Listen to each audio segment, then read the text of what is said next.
purpose, work begun. Co-author of a movement, not-for-profits gain, teaching kids that self-belief can ease the pain. Every child deserves to face their fears with measured thinking, not just tears. She's planting seeds of strength. All that we're here. Hello. How are you doing? I'm all right. I'm excited about the topic because it's really good, because it's a continuation of what we were doing last time, which was talking predominantly about the news and what children see constantly on their phones and gadgets, and just how much information they take on board from. Keep talking. Someone's at my door. Keep talking. Okay. So consequently, we were very aware that we all agreed that, we have to try and be mindful of how much goes in and at what time it goes in and all these sorts of things. So I came up with there's many different counselling suggestions in terms of not just parenting children, but parenting and being mindful of how we handle children.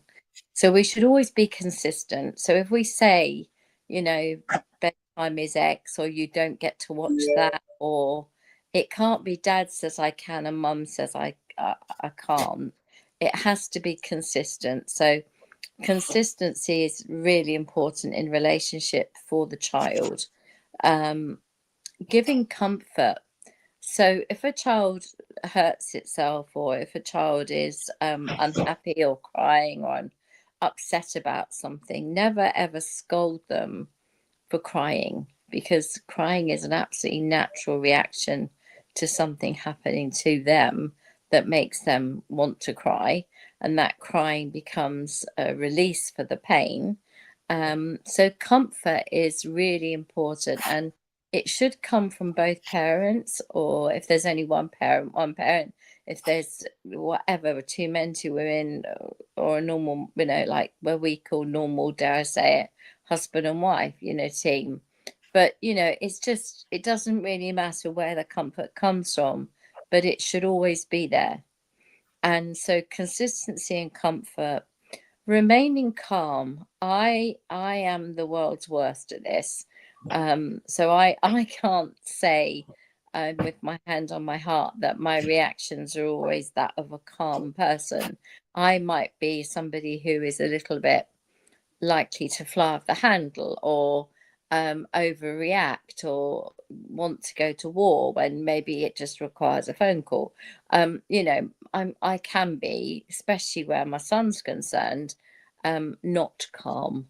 So being calm within the relationship means that we are able to calm each other down, calm the situation down, calm our response down.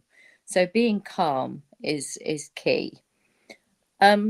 Giving consequences. So if you have a timeout chair, I remember the timeout step, and I remember, the naughty step, as we called it, or, whether it's you can't go out tonight because X, you're grounded, and all this sort of stuff. If you use those words, you're grounded, and that means you can't go out on Friday, and it's a girl, let's just put this, because I know me. Mum would have said, no, you can't do this, you can't do that. I'd have gone to my dad and gone, please, can I please? And my dad would have gone, oh, I'll talk to you, Mum. I could work on him to work on her, sort of thing. So you can always use, you can be manipulated, is what I'm trying to say, as parents. So if there are consequences for something that's happened, then you have to learn to stand by those consequences. Otherwise, they have no value. So the next time you say, you're grounded, you're not going out this week, and the kid goes, that's what you think, wait till I talk to Dad, I'll sort that out, he'll calm her down, I'll get my way.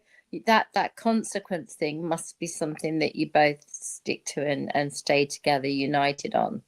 And counselling, I've written, counselling doesn't mean calling somebody like a therapist or somebody. Counselling means you as a parent give good counsel. So, you know, you have the time to sit down and talk to your child and sort of in a manner where they feel very, very listened to. And that's all kids really want, is to be heard. And if they feel like they're being heard, then they'll get the sort of responses you want. And then we work out very quickly that that response is more important than actually the conversation. It's just having that one-on-one time, or even two-on-one time if it's both parents and one child. You know, please just take those few minutes to what I call give good counsel, give them good reasoning, give them good understanding of, you know, you could buy that piece of Lego, and if you really wanted it and spend your birthday money on it, you can, but you have got like 5 bits upstairs you haven't made yet. So maybe make them first, because by the time you finish them, you might have gone off Lego and you won't want to spend your money on that, you know, rather than go straight into the go and buy another piece to make up the box set, you know, that you haven't made. So it's about giving them reason. And if I can just, you know, humor me for a moment, Jack and Water, you can see everywhere around you. Jack is the subconscious mind. So let's not go away from that. The books are written in a way that is very much a psychology based book. So Jack was always the subconscious mind, the mind that is a bit erratic, a bit crazy, a bit way, bit rushing, a bit will tell itself things that aren't true because it's what you do. You repeat things you hear to yourself, and it can be very, very difficult and dangerous place to be. The conscious mind is your thinking mind, your mind that says, now hang on a minute, let's reason this through, let's work this out, let's, you know, why would crossing the road be dangerous? Because we've done it a million times before. So why is it dangerous? Well, you think it's dangerous because so-and-so got run over, but that happened to them. They weren't looking where they were going. You've crossed the road a million times, you'll be fine. Yes, but I have to cross the road at school. Yeah, I know you. You know, this is what happens with Jack and Water. Jack will be going, I don't want to cross the road. I want to go to school. I'm scared. Water has to try and explain to Jack that, hey, remember, we've done this a million times before. And this is the little conversation that goes on inside our heads. And it happens all of the time. And just before we, you know, get into it all and introduce some of the things I want to talk about, I just want to say that naming these characters, Jack and Water, it was very purposeful because it brings it to life, the reasoning. Bringing reasoning to life is one of the most wonderful tools we've been told for parents, for teachers, for kids themselves, because they can understand it. They can actually see when it happens that I get you, yeah, see what's happening there. You know, Jack's trying to win, but Water came in to save the day. You know, and this is the stuff that actually happens on a daily basis. So I'm going to stop there, and I'm going to ask Annie if there's anybody who's making any comments, anybody who's here. Am I talking to You're myself? all alone. You're all alone. I'm All lying. alone. I was in Of course the I'm other room. lying. No, yes, you were. No, let's leave that alone for. Let's leave that alone. Okay, let me find my tab of the event. Kelly, welcome. Kelly says, of course they do. What we hear is greatly influenced by our life experiences, and children have very few to integrate into their thought processes. No, I agree. I agree with that. Really? No, I think. You know, I mean, there's many reasons. There's one disease I see. Are you on screen? So one disease I see. I call it a disease because my son has a bad habit of having an AirPod in his ear, and I'm like, take it out. So they have partial hearing in it. They're distracted by everything. You say, no, that's part of the picture. You think they're listening to you, but they're looking, they're thinking something else. Listen. So no, it's crazy, right? And their mind is just somewhere else. One of the reasons that people procrastinate now, they're saying that procrastination has gone through the roof, is because of the AirPods or earbuds, whatever you want to call them. So basically, when you've got something like music or something playing in your ears, it's a distraction. You're happily singing away, and a part of your mind is very happily at the disco, right?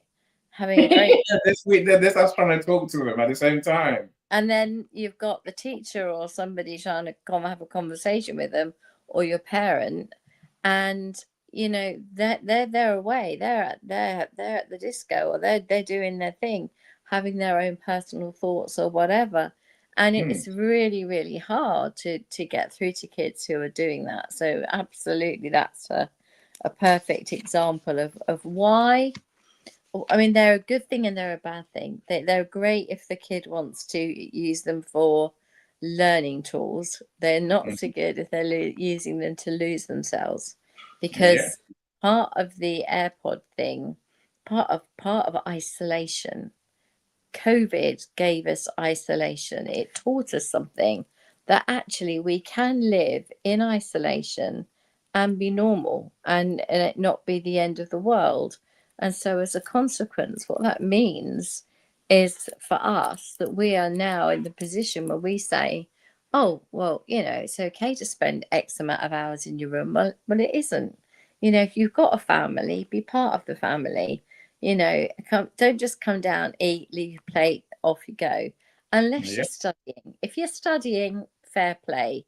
But if you're part of the family or you're not, and the choice is, if you're coming down to sit at the table and you've got one of the things in your ears, if you're sitting at the dinner table with me, you can expect to find it in your drink. Because that's a question. Do we address the AirPod, or do we ignore it? I address it. It has to be addressed, because they are taking themselves into an isolated place, which is not part of your family. And you need to have that counselling, that having that conversation can only happen if they're giving you their time Attention, and their attention. And if they're listening, they're away at the Foo Fighters concert. They're just not present. They're not present fully. And so we're hearing nothing you say all the time, we're hearing that by so many people say that children are the most isolated they've ever been. They may have friends, but are those friends are the people they speak to online? They've never met them and they don't know them. They call them their friends.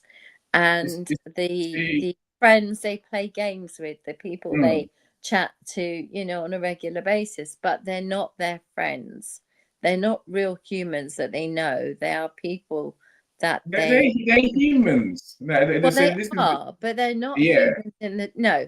A human is a body. A human is a thing, is a person.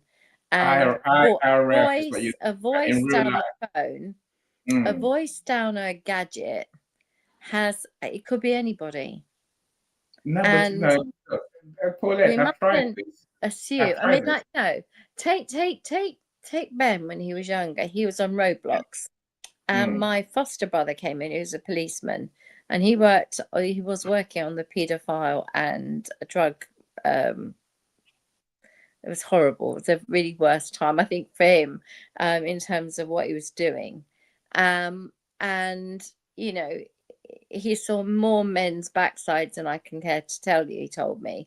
But the thing what he hated most was the fact that there were so many people who were, talking to people on Roblox who they thought were 8, 10, 14-year-old friends, and they were 50, 60, whatever it is, year old men. I mean, at least the friends that I know Ben's talking to, I mean, Ben's 22, is none of my business now, but his friends are his schoolmates that they still play Smash with and still chat to on Discord and things.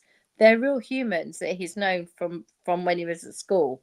If the people they're talking to are real humans they know from school, or they know their mates through, whatever, then that's fine. But I just worry so much that the isolation is where we think people on LinkedIn, for example, if you've never had a one-to-one with them, you've never really met them, then do we really know them?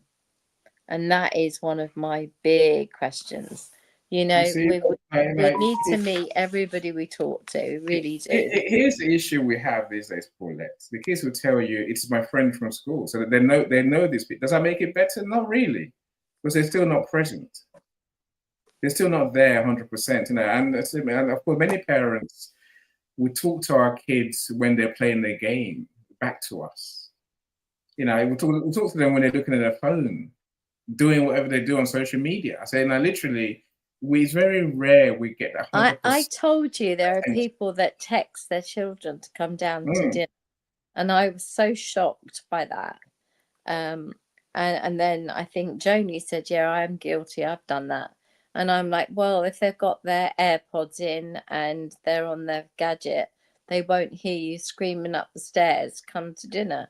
So at least it makes sense. But it's a difficult one. I don't know how we ever get to fix that one. But so the key thing about everything we're talking about today is that to say that children absorb what is around them, and whether it's they're hearing money issues, whether they're hearing somebody glorifying alcohol, i.e., you know, I got really pie-eyed last night. You know what I mean by that? Drunk. I got really drunk last night. It was great. We had a great time. You know, all the gang got together. It was great fun. It's saying that alcohol is really good and we had a good time with it.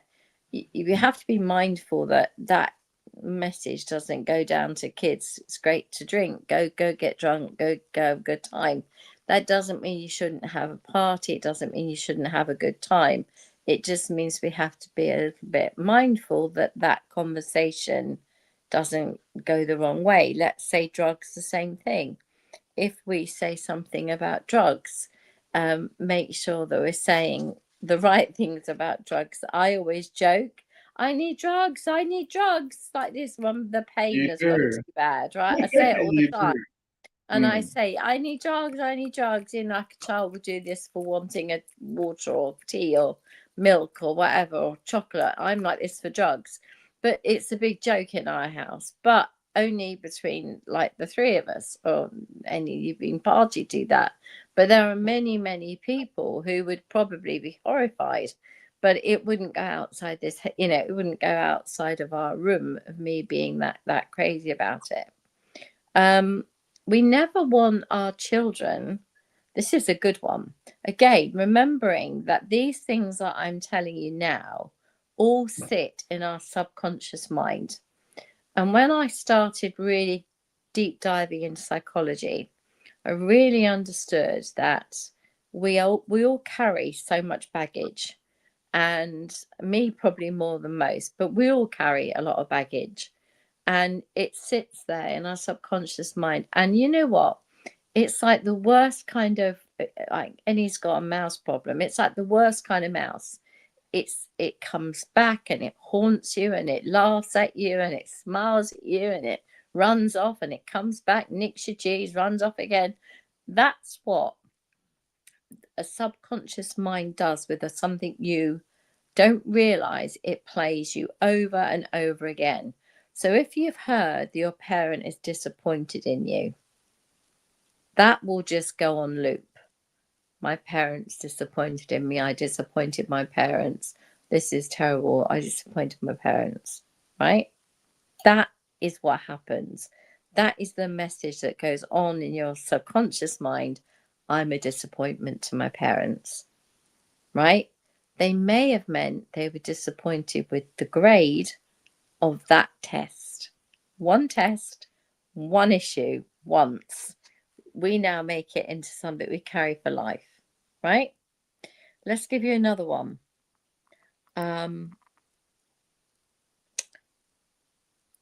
Her brother never did that.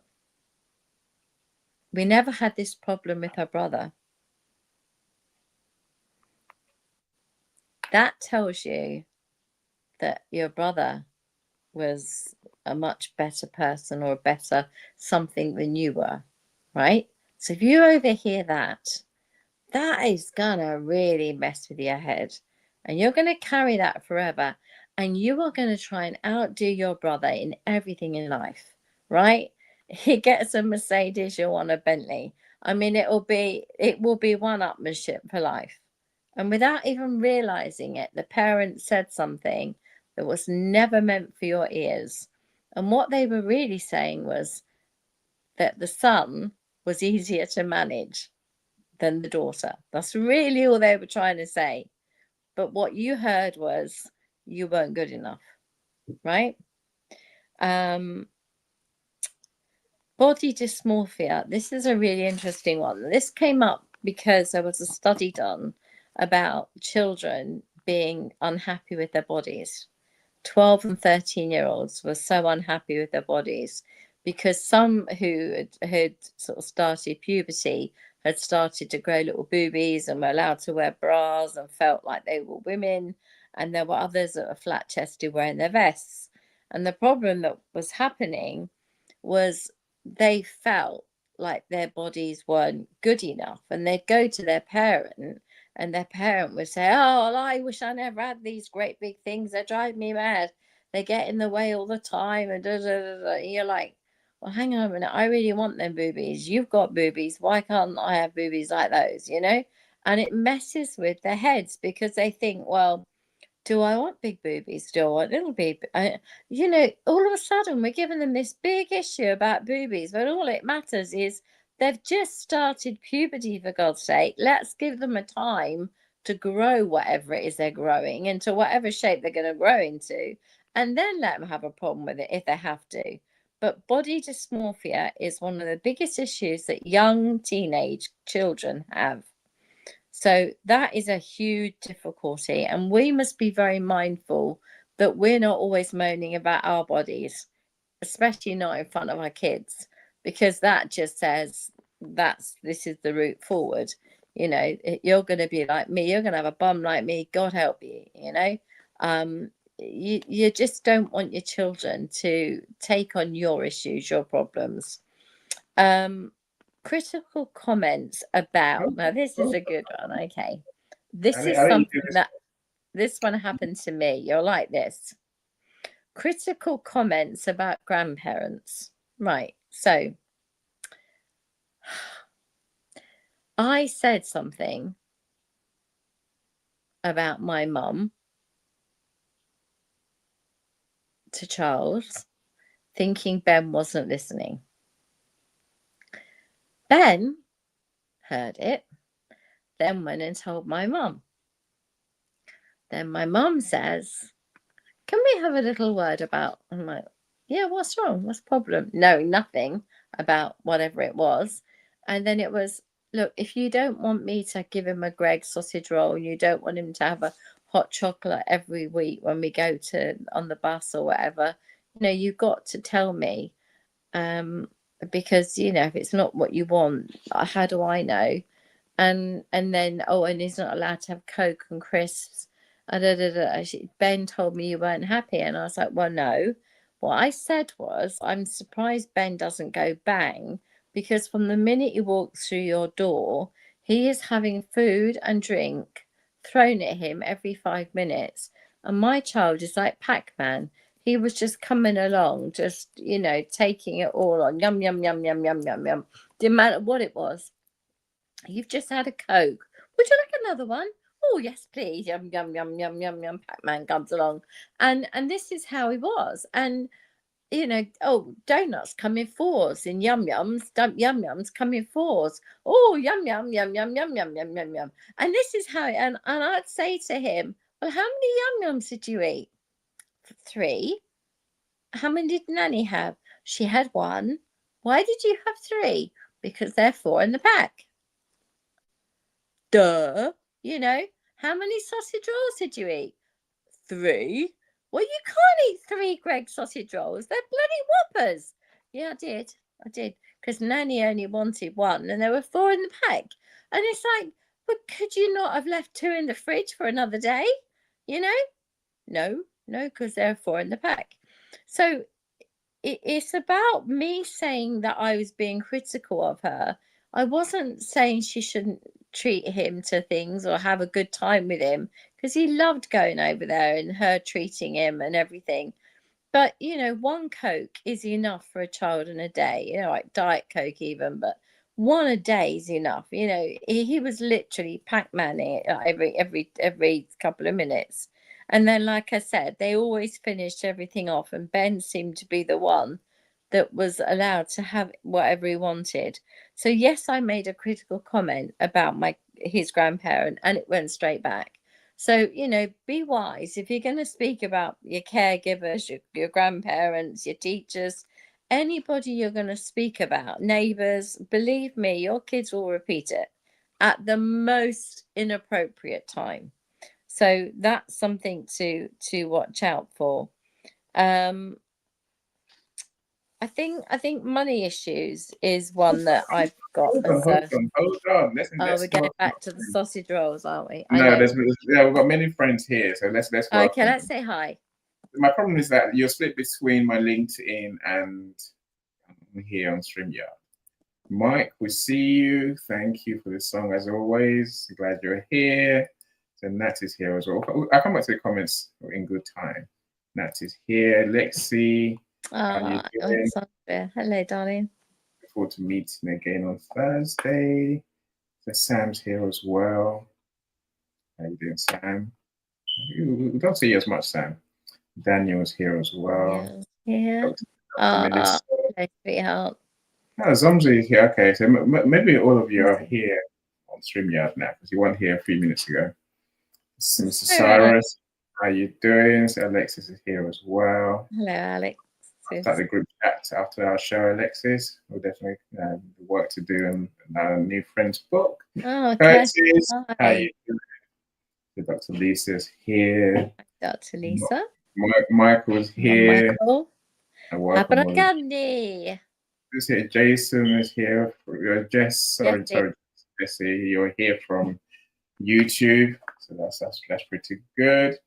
Of course, Jesse, please like, comment on today's video. That always helps. If you haven't subscribed already, then do subscribe. And look, there's many great comments, but this is the one I like most. It's not true. I'm sure it's not true, but it might be true. You know, I'm not starving myself. I'm not eating as well as I should be. Paulette said I've got mice problem, so I'm away from home as well, Curtis. So I'm kind of not in my usual routine. Anyway, that's all the welcomes. Let's do some of the comments, shall we? No, there are some that I can't see on here. I think Kelly was on my YouTube, making sure I haven't missed anyone. Okay, let's come back to StreamYard. So Mike says there's a deeper issue there. Sorry, but mum should have been monitoring him. You say. No, but I get your point, Paulette. No, he's saying one thing and then the kid's running off with a different interpretation, different understanding, different story. No, he knew damn well that if he was at home, he'd get like one Coke a day and he'd get one sausage roll, one yum yum. He was just taking advantage of a situation because grandma was, so besotted she could, he'd have the world. So, that's. But telling grandma, what he told grandma that you said was very far from what you said. Yeah. I mean, I just said that she was overdoing it, and she wasn't helping the situation because we're trying to watch his weight and his sugar intake, and she's filling him up, and it's not good. So of course, what Ben said was, Mum's not happy about everything we're doing.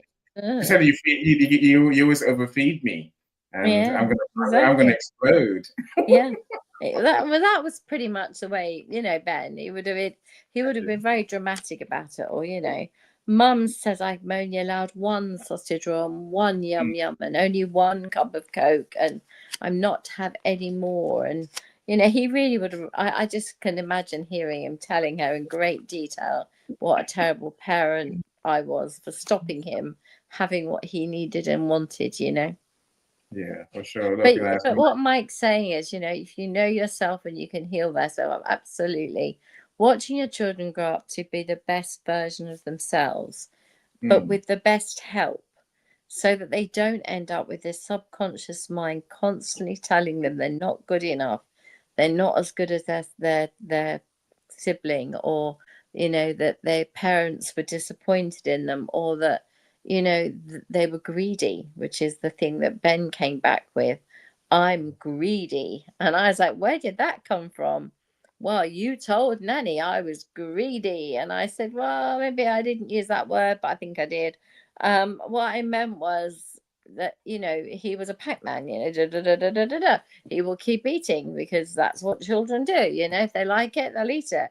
So what I'd said was he was greedy, but that wasn't meant for his ears, right? So when he said, so we were both playing this awful game of messing with my child's head, because now he's going around going, I'm greedy, I'm a greedy boy. Would you like Santo? No, because I'm greedy. And it's like, no, Ben, you're not greedy today. You've had nothing to eat yet.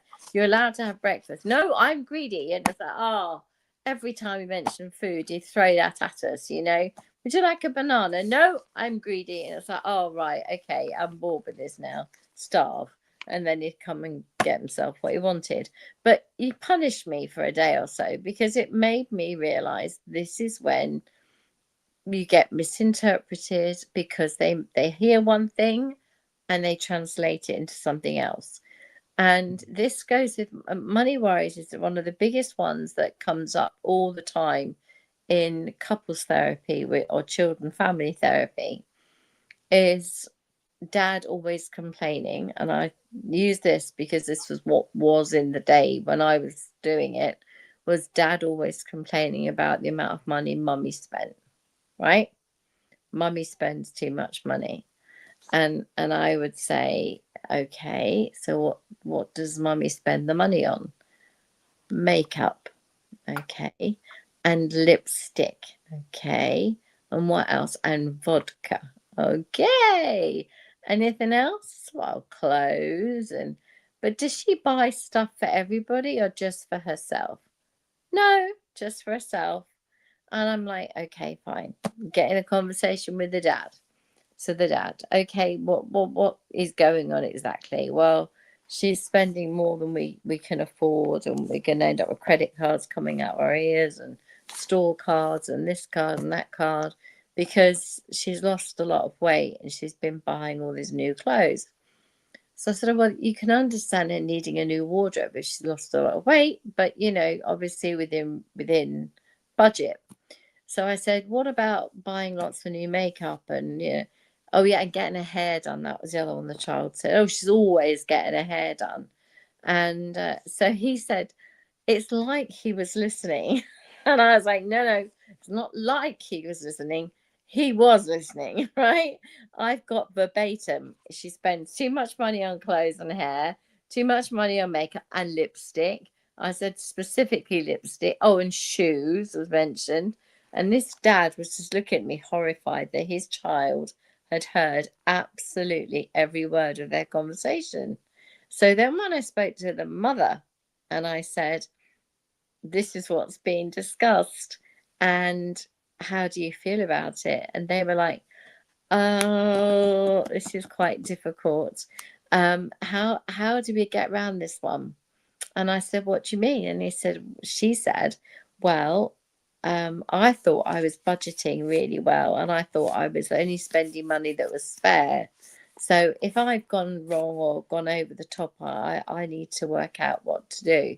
But I did need new clothes, and I treated myself because I felt good about myself. I needed to look good. My hair needed doing, blah, blah, blah. But, it's not a regular thing. It's not an ongoing cost. It's a one-off. So I said, well, that probably needs to be explained to your husband, and then perhaps your child, because it's your child that is repeating this stuff and creating this huge issue. And then when you put all three of them in the room, you can work out very quickly, very easily, that actually the whole point of this whole couple and family counseling is to understand that everyone's perspective is actually completely different. She thought she was spending within budget. She thought she'd got it all covered. He thought she was well overspending. and the child just thought she'd gone completely loopy, and was just, like, spend everything on everything. There's no money for food, as all children worry about. Is the fridge going to be full? That's the main thing that's of concern. And when it boiled down to it, there wasn't a huge amount of overdraft or credit card bills, and it was all blown out of massive proportion, all because she'd been shopping in Primark, which is like the cheapest shop you can get, and cheapest chips. And yes, she got lots of new clothes, but they were not a huge expense. So I think the main thing with that particular therapy example is where people are misconstruing a situation and it all getting passed around, and then the child gets it even more confused than ever. So when the child grows up and they find themselves in debt, where's it going to take them? Straight back to that conversation. Oh, I know why we're in debt, because you're overspending. And it might be nothing to do with the other person overspending. It might be one of them might have lost their job, or it might be one of them's waiting for their paycheck or whatever. It might be nothing, but in their mind, in that child's mind, it will be mum's overdoing it again. Mum's spent too much money. That's what I'm thinking it is.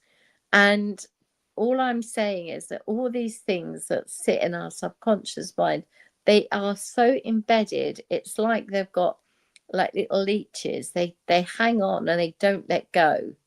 And it's the conscious mind that's got to overcome them and say, come on, don't be silly. This isn't anything like mum and dad's situation. We don't even have kids. And number one. Number two, we can afford to have whatever we're having. It's just we need to be mindful that we haven't been paid because there's been a shutdown or whatever. Or I'm in between jobs and I've got to wait an extra 2 weeks or whatever. So it's just about budgeting. And it's got nothing to do with that conversation that happened all those years ago, except you went straight there. And this is why we try and teach children now, because we're so much wiser and so much more aware that children can have emotional intelligence. Children can learn at such a younger age. And so the more that we are able to teach children about these worries, that we can deal with these worries at a very young age, that by the time they're adults, it's like, okay, let's sit down and discuss it. Let's have a plan. Let's make a plan. Let's work out what we need to do to sort the problem out, as opposed to this chaos that's really going on in your mind when you're not sure of who to believe or whether you want to listen to your subconscious mind with all the negative thoughts, or whether you're going to let the conscious mind push through and win and come through and say, no, don't compare it. It's not the same thing. And we're not going there. That's just not where we're going. So just please, if ever you're in that situation, you'll remember it will happen to you in the next week or two. Something will happen. It will spark a memory and you'll go, oh, that's what she was talking about. That's exactly that moment that Paulette was talking about, where something was said to you many, many years ago, or something comes to mind, even if it's just a saying, blood's thicker than water. What does that say to a child? Blood thicker than water, what does that mean?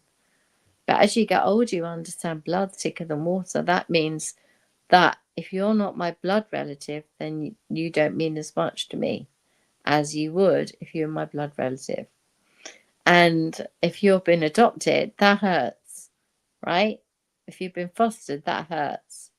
So using the term blood thicker than water, people don't realize they've said something that could really affect you. So it's just about whenever we are in a situation where there is a possibility or kids heard something they shouldn't have done, take the time to go back to the I think I've called them the 5 C's, which is, being consistent, always giving comfort, trying to calm any situation down, look at the consequences of actions, and then give them good counsel. Give them the reasons why they should or shouldn't do things. And as far as your son's concerned, you know, I wouldn't talk to him while his earpods are in. I would absolutely make that a rule. That would be my boundary. And then when you stop talking to him, he'll wonder why. And when he understands why, it's because he's got his earpods in. Take his earpods out, he gets dad back.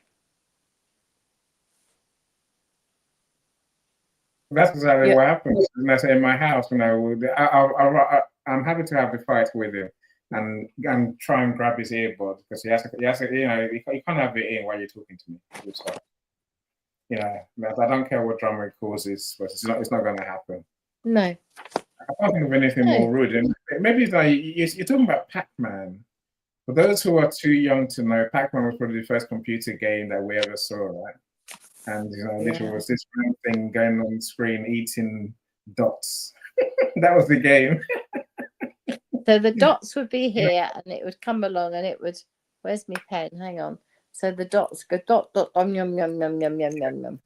Yeah, and round it would go, and up and down and all over. There's nothing chasing you. There's something chasing you. And there's something a baddie's yeah, chasing. a baddie was chasing you. Yeah, and then you had to quickly collect all the dots before the baddie got you and crunched you up. I think it might have been the very first or one of the very first computer games we ever played. But Ben knows what Pac-Man is, and when I said to him, "Don't be a Pac-Man," he knew what I meant, which was I didn't want him just munching everything in sight, you know. And I think that there is a real element. Oh, hang on, someone's shutting the curtains. Sorry about that. I think. Distracted, are you? Yeah, just a little distraction. Sorry about that. Yeah, Charles just decided to cut the curtains. And why not? Absolutely. So yeah, I think the most important thing with the AirPods is about the boundaries, having the boundaries and sticking to the boundaries, and the consequence of him not sticking to the boundaries is he doesn't get to talk to dad, and he needs you. You know he needs you, and you need him. And so therefore, now it's learned. You know, it's when I suddenly realised that's what he was doing. So literally, it was a good few weeks of, you know, agitation and moaning about it and saying, right, you must take it out. You know, now he knows better. So that he's learned that that's not the way to go on. I mean, you can't be doing that at school. You know, the other thing I would say is, I think, you know, we have to be mindful as adults. You know, Mike made a comment earlier about finding inner peace. That's what this comes down to. I think that if we speak, if we live from a place of love, then we're less likely to fall into the holes, into pitfalls of kids taking things the very wrong way and then blowing it up.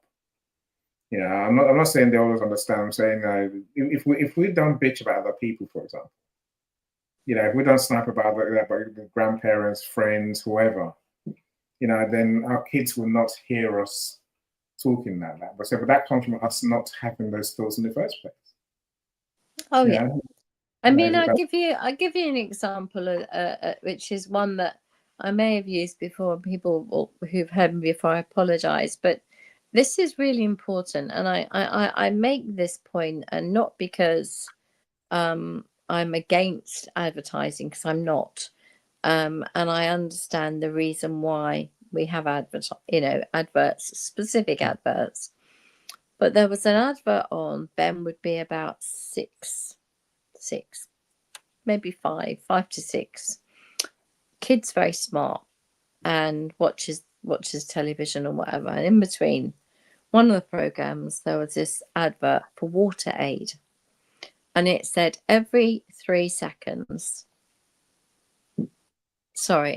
minutes, a child dies from water disease, from drinking water that is diseased. full of, then it showed you all the gunk, the feed, everything that shouldn't go in there goes in there. And it's full of sewage and beasties and all kinds of things. Anyway, this little commercial finished, and Ben was watching the clock, and then said, "That's another one gone." I said, "I'm sorry. What are you talking about?" Like, yeah, he's completely lost me. So I'm like, "What do you mean another one gone? It's another 3 minutes. It's another one's died." And I was like, "What are you talking about, Ben?" Water aid. Every 3 minutes, a child's dying in Africa from bad water. So I said, "Okay. So what do you want to do about it?" "Well, we need to save them." I said, "Okay. What do we need to do?" "Well, we need to give them the £3 a month for water aid." I said, "Okay, fine. We'll do it." So we did it. So I said, "There, we've saved the child." "What about the other children? We've only saved one." "Well, we'll ask Nanny to do it." So we phoned Nanny, and Nanny agreed that she would also pay £3 a month to save a child for water aid. And then I phoned Jamie, my brother, and he agreed to do it. And I think we didn't phone, who else do we phone? I phoned a few people anyway. And then I said to Ben, "I'll get all the neighbours to do it. I'll get everybody at work to do it." I said, "You needn't worry, we've got it sorted." And he said, "You mean with no more people dying from water aid?" I said, "No more. You haven't got to watch the clock anymore because we've got it sorted." I said, "If everybody that we know and all the street and all the neighbours do it," I said, "that's just us in Old Western. Could you imagine every Old Western throughout the land doing it?" I said, "There won't be a problem." And that meant that he could stop watching the minute hand on the clock. Now, I don't know whether that's an autistic trait. I don't know whether that is just taking something so literally, which is a very boy trait, a male trait, or what. But it was massive. It affected him really badly. And that's an example of taking something off the telly and taking it out of context. It's still true, and every 3 minutes somebody may well be dying, but it isn't Ben's sole responsibility as a 6-year-old or a 5-year-old to try and solve the world's problem. When there was the disaster in Haiti, he was 6. He had a disco. We're having a disco to raise money. I said, "Okay." We said, "I'm going to do it in the kitchen." I said, "Okay, fine. How many we got coming?" "Oh, 20. Okay. Mum, it's gone to 50. What, how could it have gone? Here's all the names, 50 people. Oh, now it's 70. I'm like, "What? Hang on a minute. We're not going to get 70 people in our kitchen." So he's like, "Well, we'll have to have it somewhere else then." So, "Okay, we'll have to hire a hall." Next thing you know is we're hiring a hall, we're hiring a proper. I said, "I'm not going to hire a proper disco. They want 200 quid. That's the profit from you organising the event." I said, "We'll have buckets on the door and you can shake the buckets at people." "Okay, right." We made all the signs and put them on the buckets, and I went out and bought all the drinks and the food and everything for the kids. Only, like, dare I say, crisps and sweets, but it was a disco. And little drinks for them. And then they all paid, I think, £2.50 to come or something like that. And that included their drinks and their sweets, and all the other money went to Haiti.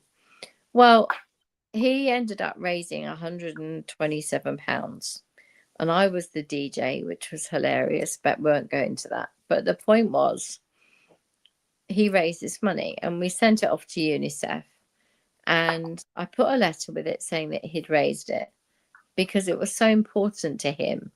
And when that letter came back, we framed it. There was a letter saying, "Thank you, Ben, for being so caring, because so few children would have done that. So thank you for having your disco, and thank you for raising the money."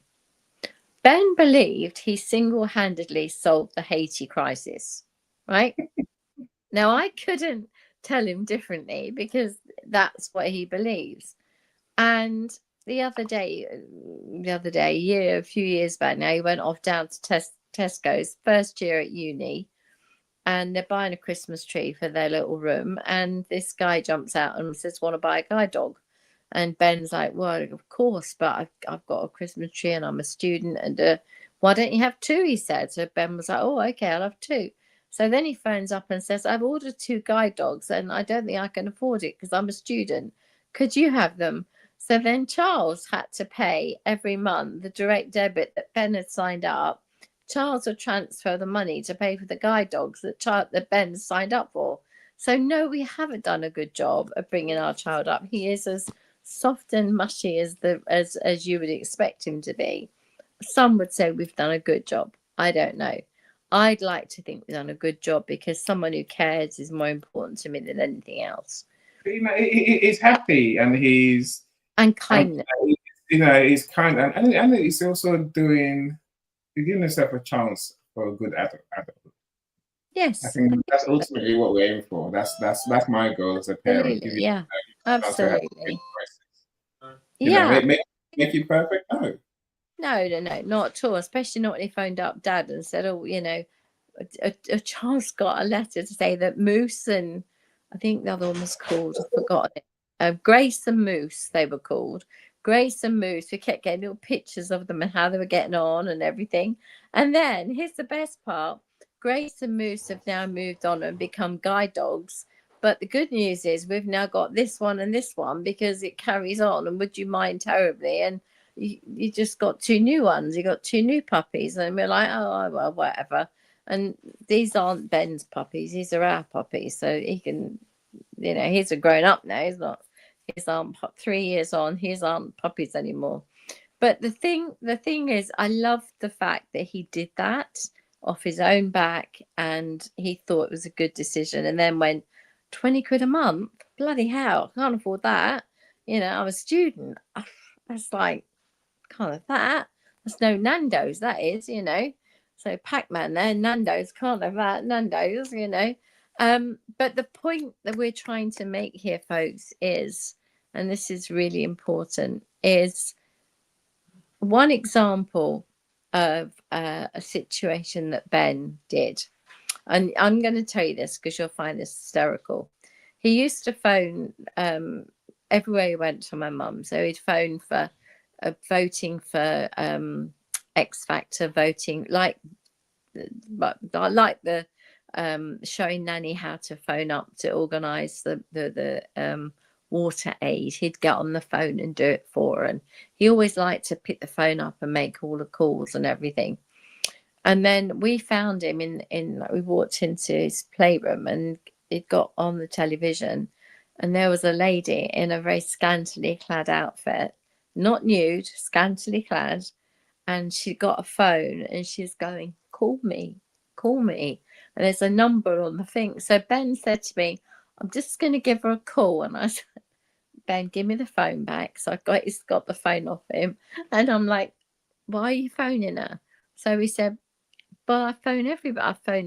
I'm good with it. Yeah, you might well be good. I said, do you know what her problem is? And Ben said, no.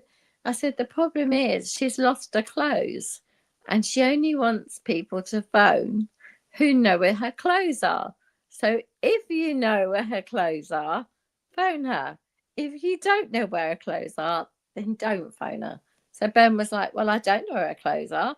I said, therefore, I don't need to phone her. Right, let's see what else is on. Beep! And over we went. And he'd been watching Discovery Channel, and Discovery Channel suddenly became Babe Station at a certain time of the night. And bosh, there we go. Stop it! You're making me laugh too much. Stop it! But Stop the it! thing is, that's so lovely. And Ben still remembers like me telling him that. And I mean, Charles said, how did you come up with that? I said, no idea. I said, it was spare of the moment. I had to be quick. But the point is, we will get caught out and we just need to be ready. That's all. You see, I think you raise a point, though, which is people with different abilities. That's a group of people that we need to think twice about what we say. Because some people say, I've worked with children with autism and Asperger's. and some of them at the end of the spectrum where they'll take things literally. Very literally. Very literally, word for word, literally exactly as you say is how they see it, and they picture this thing, the world being, yeah. There's a term I haven't used in the description or in the of today. That there's a country that we say is what kids do, really, what they hear. I'm sure you know what I just said, right? And so those sort of things I have to make sure we don't say it because some people will take it quite literally. And I think that those people in that country always whisper, and it's it's just odd. And I think we have to be very, very careful. Look, Mike. Look, it's Paulette's show, but it's my show, right? And I talk over Paulette, and I don't not talk over her. We have a conversation. The whole point of these events, I get excited, like I would hope you do too, right? And then that means when we get excited, you have to speak. Or join the studio like Cyrus has. Look, my co-hosts know I'm going to talk, and sometimes we do try to avoid talking at the same time. But of course, this topic is important to me as well. So I've got kids, and I know what the topic is. Hence, I'm always willing to share, even if that means sometimes me and Paulette to get into a weird conversation. But we'll try not to, right? Mr. Cyrus, how are you doing? It's been a while, my friend. It's been a few weeks. Hi, how's it going, Annie? It's good to see you both. How's it going, Paulette? Annie, you okay? Yeah, not too bad. Life is good. Good. It's good to be back. I was thanking my stars when Paulette stopped saying boobies at the beginning of the show. I was like, okay, all right. It took us a while before we stopped her to say fluffer. So from last year. I wasn't going to stop her. Let's get it out of the system, and then we can move on very quickly. And we did. Thank you. Now you're taking us back to Cyrus. There's nothing wrong with the word boobies. Oh my goodness, she said it again. Okay, so help. Okay, so the subject, of course, the subject that we were talking in the latter part of the show, not the former part where the focus was elsewhere. So the subject is a fantastic one, and it's quite fascinating. When you talk to a child, I'm not sure why the expectation is for them not to misunderstand us. They are learning, and learning goes hand in hand with that misunderstanding. So Of course.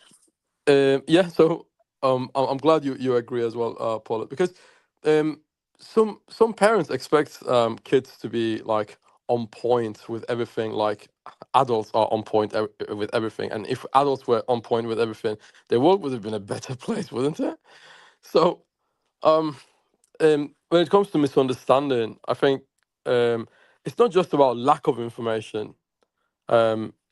Sometimes the problem isn't lack of information. The problem is like, I don't know, like something like assumptions. Sometimes the problem is like wrong information. Like the kid gets the information from the most impossible of places, right? So we need to make sure like they're not getting the information from Fox News or something. I'm joking. So Exactly. so so another problem that I can mention in the process of kids misunderstanding things is they like adults, they also get this is it cognitive bias? I'm not sure. I think yeah, you can call it cognitive bias because they interpret things that they have selective. Sometimes they get selective mutism, selective. For sure, definitely. Yeah, so they do what they want in the most like cleverest of ways. So the most mischief you can imagine in you has been summed up in your child. Trust me. It's just they just choose to show it or not, right? So it's up to them. So Yeah.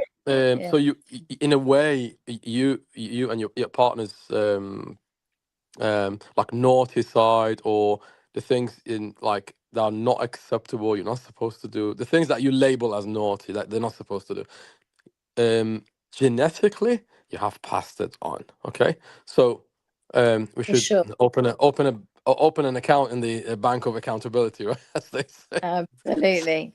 it is our responsibility as well. So, but there's another thing, there's like hidden expectations that from the parents sometimes. They're like, oh, you're my parent, you're my caregiver, as Annie said earlier.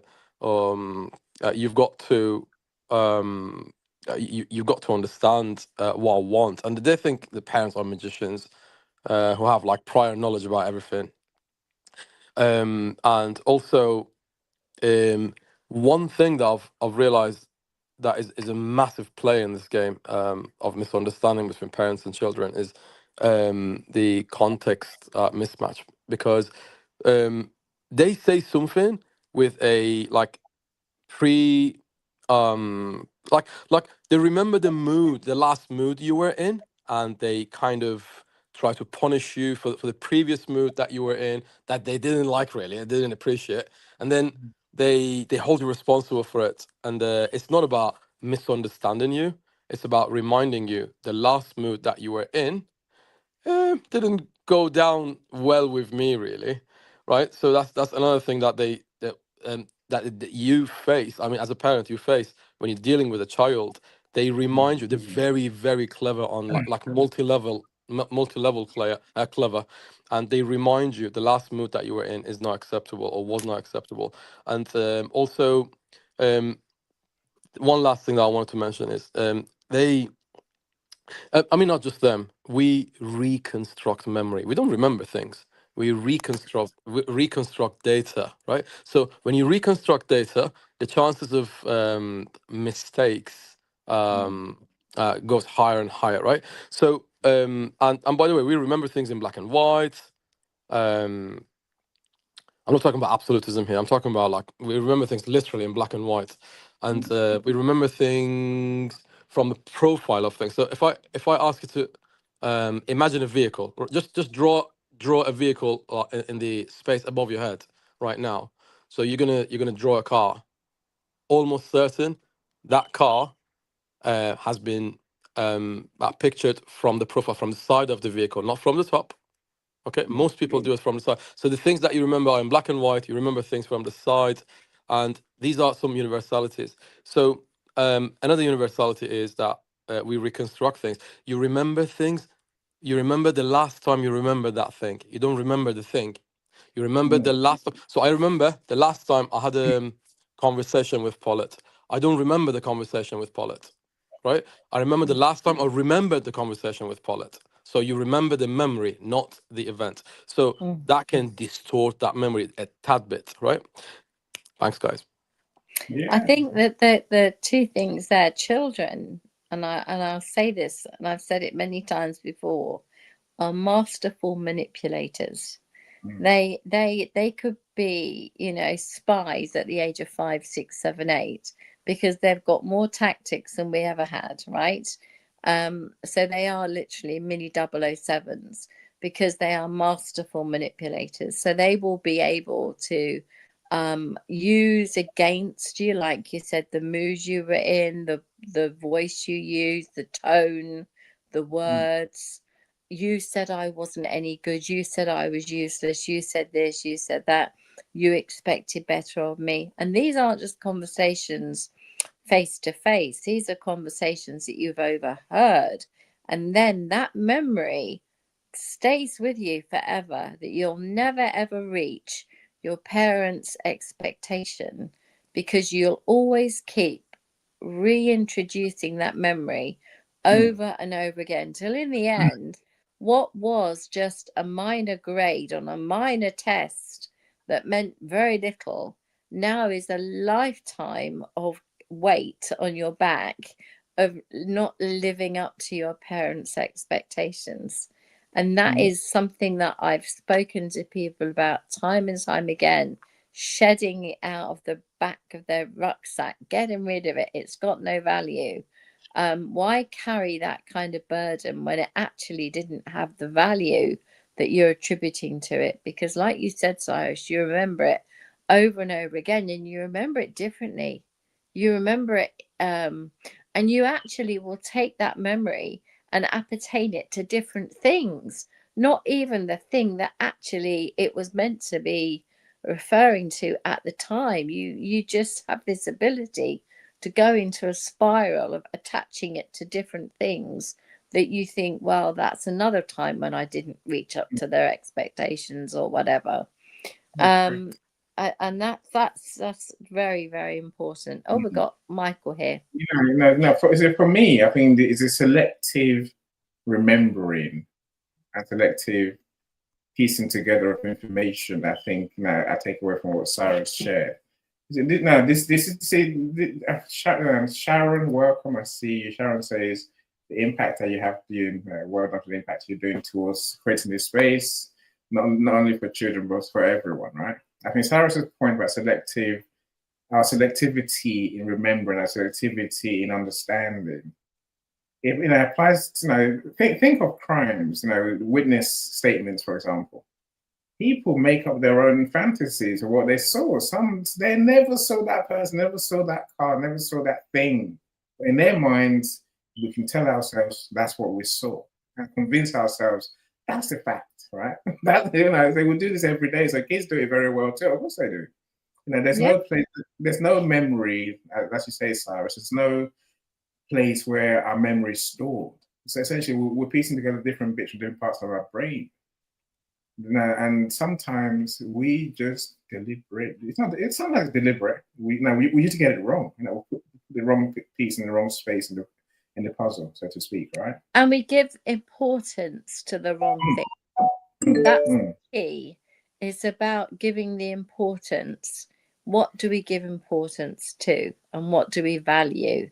And sometimes we get that so very wrong. And certainly children, when they've misheard something or been involved in a conversation that they didn't really understand, is an example of that.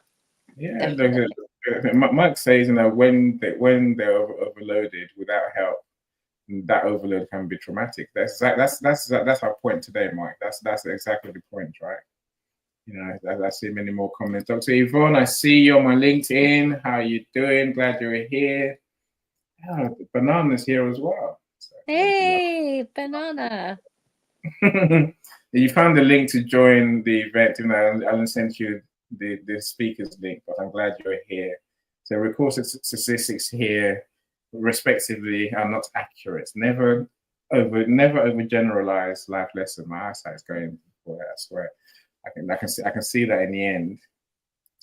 And so the same points that Cyrus made. We remember not only the event itself, but also the emotion it's elicited. Yes. The emotions can play a huge part in our memories. I agree. Absolutely. So, for example, when you have that memory of being told you weren't good enough, or the grade wasn't good enough, it made you feel terrible, made you feel like deflated.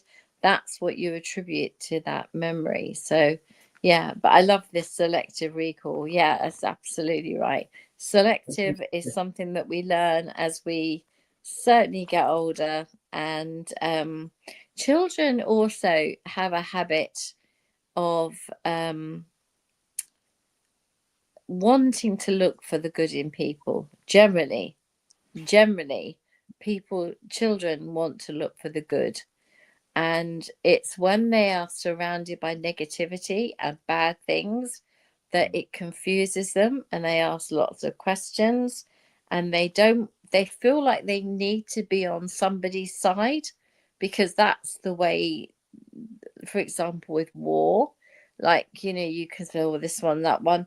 But it's very, very difficult to try and explain to a child what is going on. And sometimes I say, and I've said this before, that actually, you know what, this is too big for you to worry about. Right now, this is too big for you to worry about. So how about we worry about this in a couple of years' time? Right here, right now, all you need to know is there are some very bad people out there. That's it. But you you'll be fine. It's not going to. No, it's not. It doesn't affect It your life. doesn't affect you today. Get your uniform on, off you go to school. That's not an excuse to go deep dive under the duvet. Out you get, off you go. You know, it's a little bit like, as Ilana says, it is selective recall, but it's also that they will get fearful with that recall. If if they've seen things they shouldn't have seen on the telly or the news or whatever. So just be mindful of that if they do choose to ask questions, answer the questions with the view, looking through a pair of glasses of an 8-year-old or a 7-year-old. Don't try and give them an adult answer that will just confuse them, and then they'll go and use that adult answer in the playground and confuse even more kids and probably get the child in trouble. So I just think sometimes it's easier to say to a child, this isn't for now. You're not ready for the answers for these questions. When you're a bit older, we'll talk about it. And that doesn't mean that you're shutting them off, because you gave them a reason. Your mind isn't ready for that yet. And all you're doing is giving your child the time to go, okay, I'll file that in the not been sorted out yet pile, right? And you can come back to it. And that's the most important thing. The mind is a filing cupboard, and we go in and out of it all day long without even knowing when we're doing it. But we are allowed to say, put it in the drawer marked, we'll deal with that later. It doesn't mean that we're dismissing it. Yeah, that's quite important. Christiana, Genius. welcome. I'm a See genius. you. Excuse me, genius. Comment, please. Who, me? It says no, me. Where's your genius come? I can't say it. It says very creative at Paulette. Genius. Oh, that's you. Yes. Yeah, genius. Okay, that's Christiana. Glad you're here, Christiana. How are you doing? Are we doing our show tomorrow? You better let me know. Otherwise, I'll plan to be doing other stuff. I don't know. It's not very pleasant. Chasing mice. He's got or chasing the dog remains. The dog, yeah. That you know. Well, you've seen the dirty videos. You know, and the upstairs season. Don't say that. Do not say that on this screen. I've got enough going on with boobies. So that you saying I've watched the dirty videos, he means that his house is got back disgusting. Not that I've been watching any dirty videos. There's not the same thing at all. Not the same thing. Revolting dirtiness that no one ever wants to see. So thank you so much, everyone who's commented. Mr. Michael, we'll come to you now, friend. What do you want to add to us? Hi. I'm glad that you guys are having this conversation, and it's kind of interesting.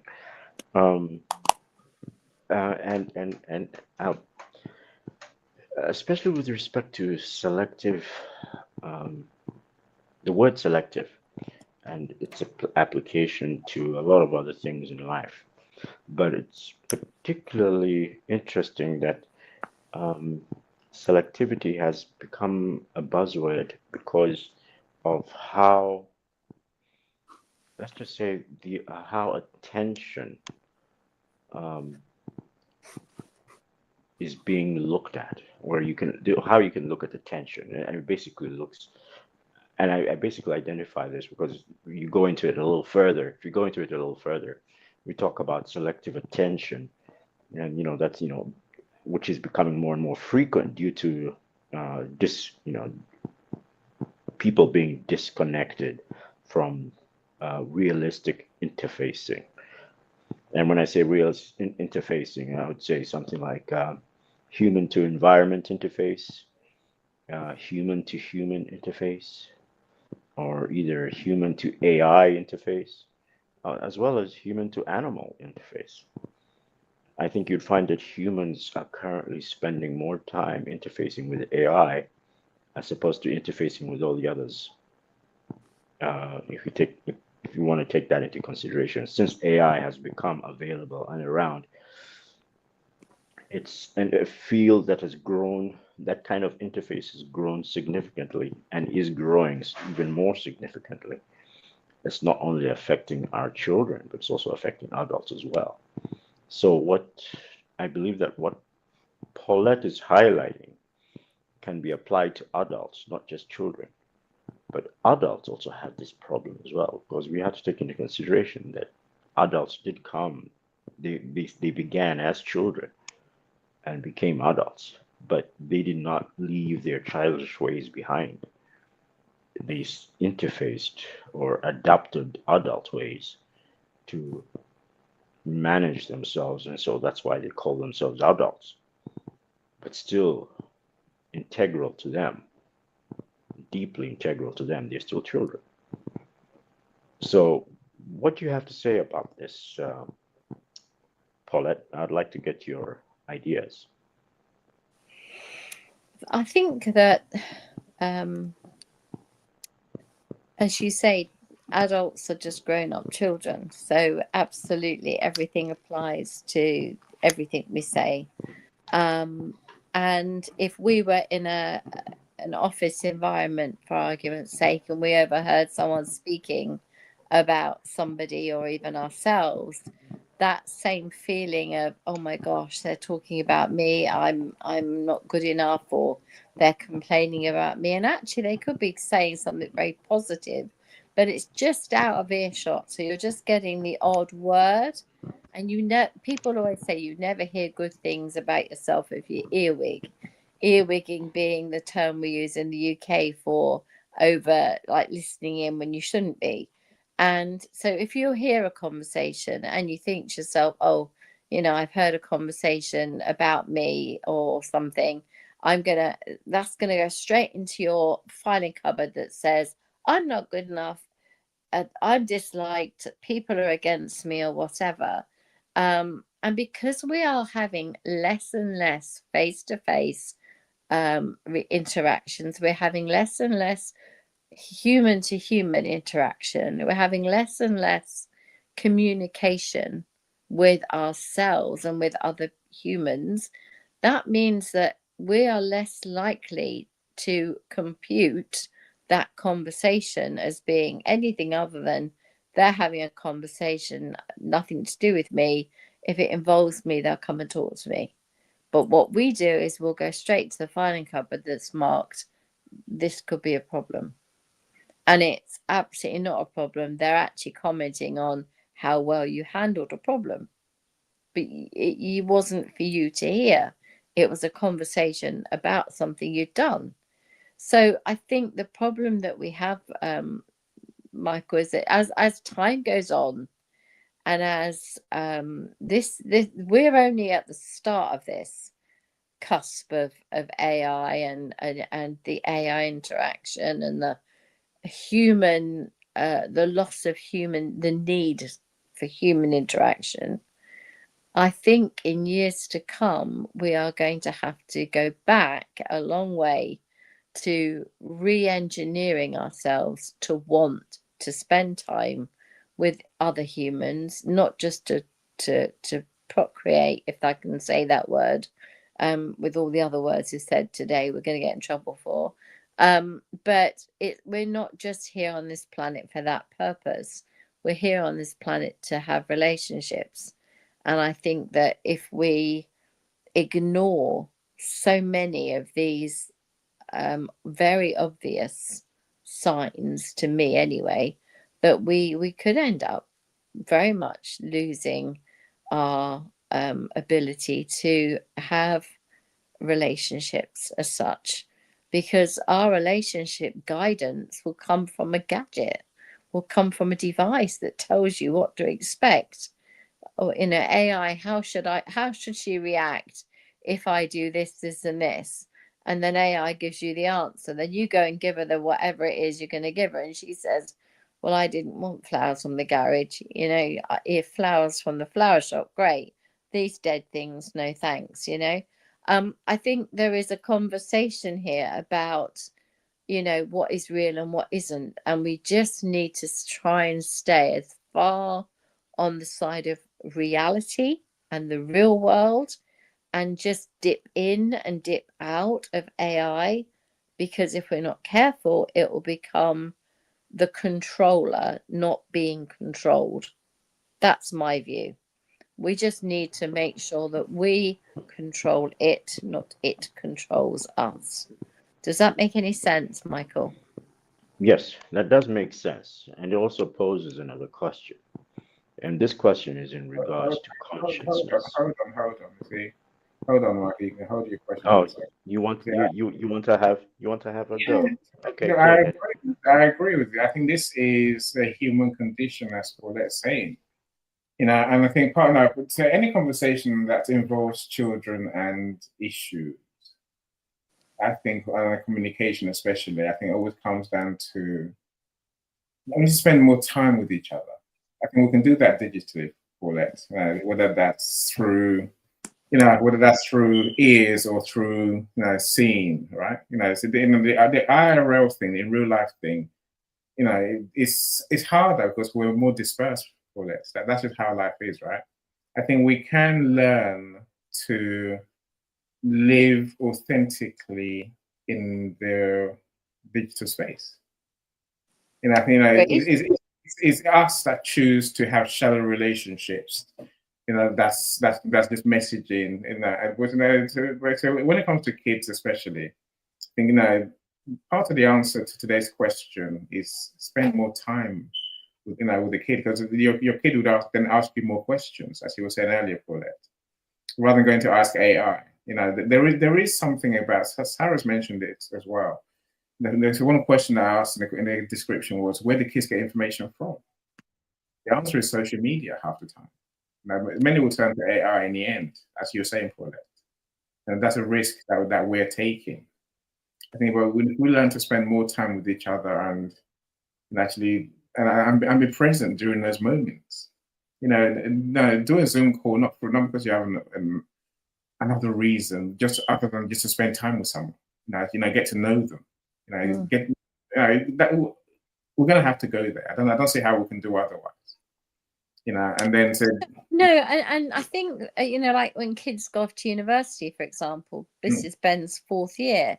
If I will have 1 or 2 calls a week, hopefully, if I'm lucky, and I will sometimes say, can we go to video call, please? And I'll be gone to video call, right? And he won't. I've got a little dot, and I'm going, just go to video call, go to video call, and I'll go, no, not in a minute. No, why? No, I don't want to go to video. Please, Ben, I want to see your face. I want to talk to you. And then he'll go, I'm on the toilet, and I'm like, you mean you're phoning me on the loo? And he'll say, yeah. What's wrong with that? I'm like, no, I'm very grateful that you found the time to call me. And everything's wrong with that, apparently. If it's bathroom time, I'm grateful. It's no problem. But you're right not to go to video call. Absolutely no problem. Happy not to go to video call. So, the thing is, we have to embrace everything that's coming down the line. And we have to be willing to, like you said, take what we get as we get older. We're grateful for the call. We're grateful that he cares enough to phone us. We're grateful that he'll, invest in guide dogs on our behalf. We're grateful that he's doing all these things. But, the most important thing is to remember that we do need to communicate and we do need to stay in contact. And we do always need to make sure that we don't allow previous misconceptions, misjudgments, words that have been said to us to come forward into our adult life and affect us. That's the main reason of why, Jack and Water even exist.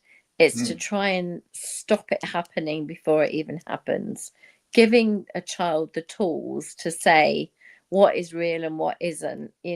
Should grandma have a party because she's miserable?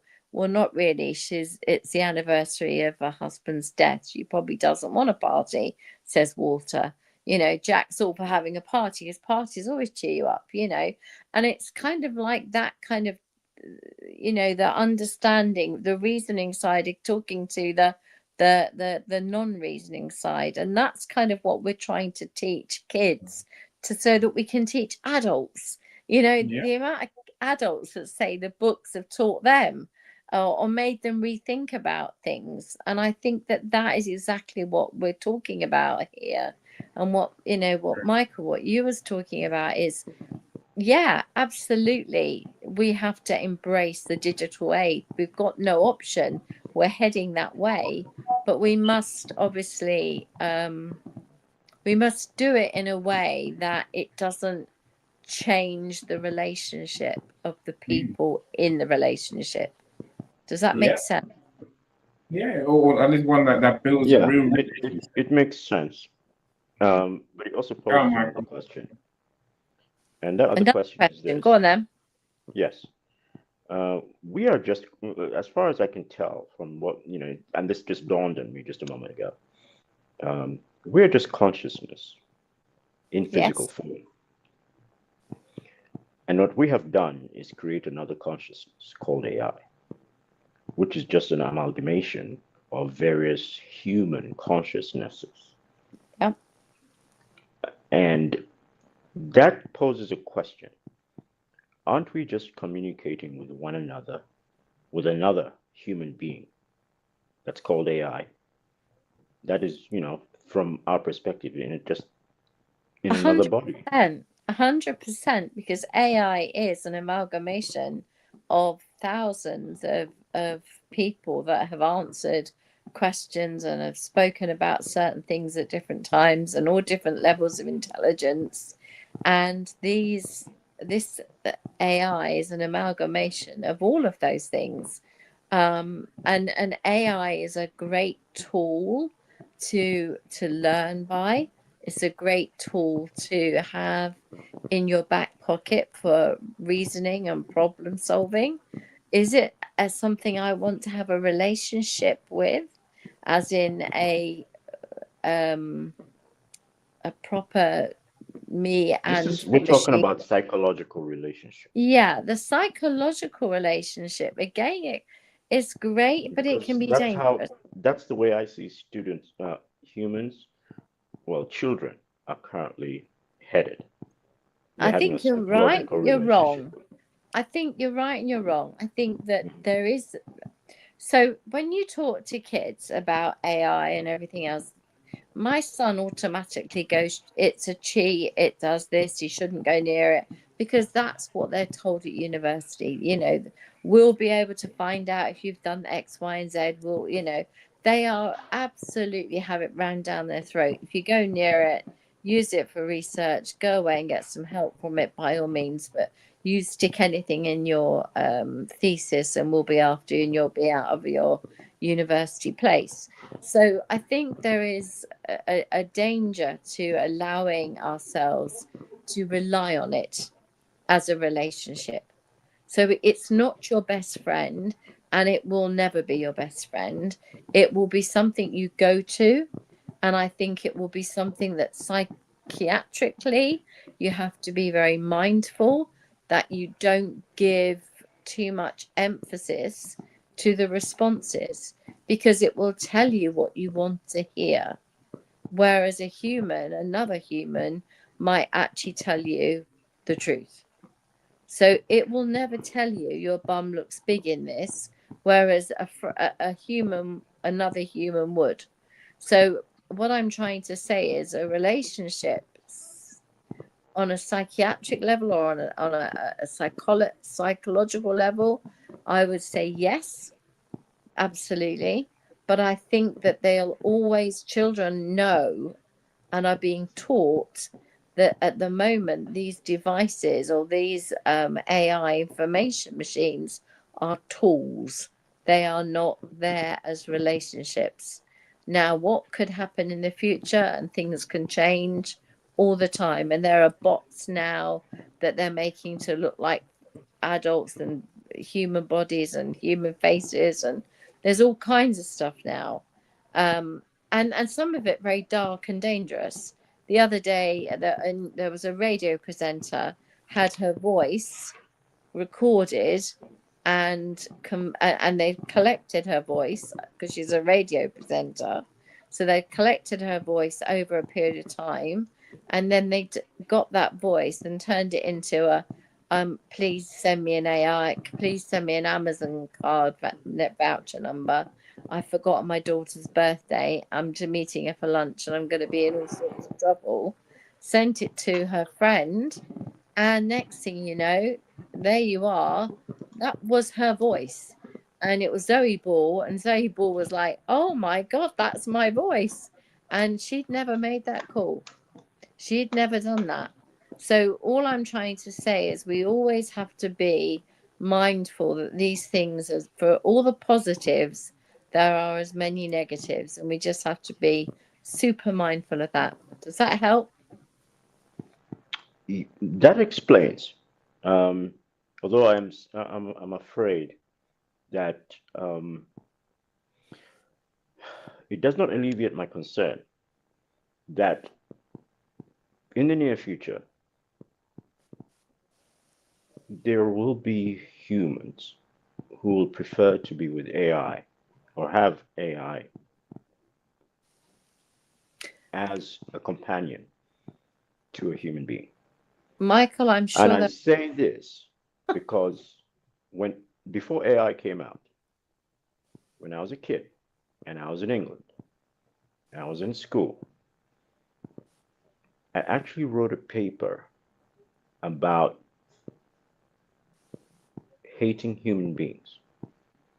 That I prefer not to be a human being because of A, B, C, and D.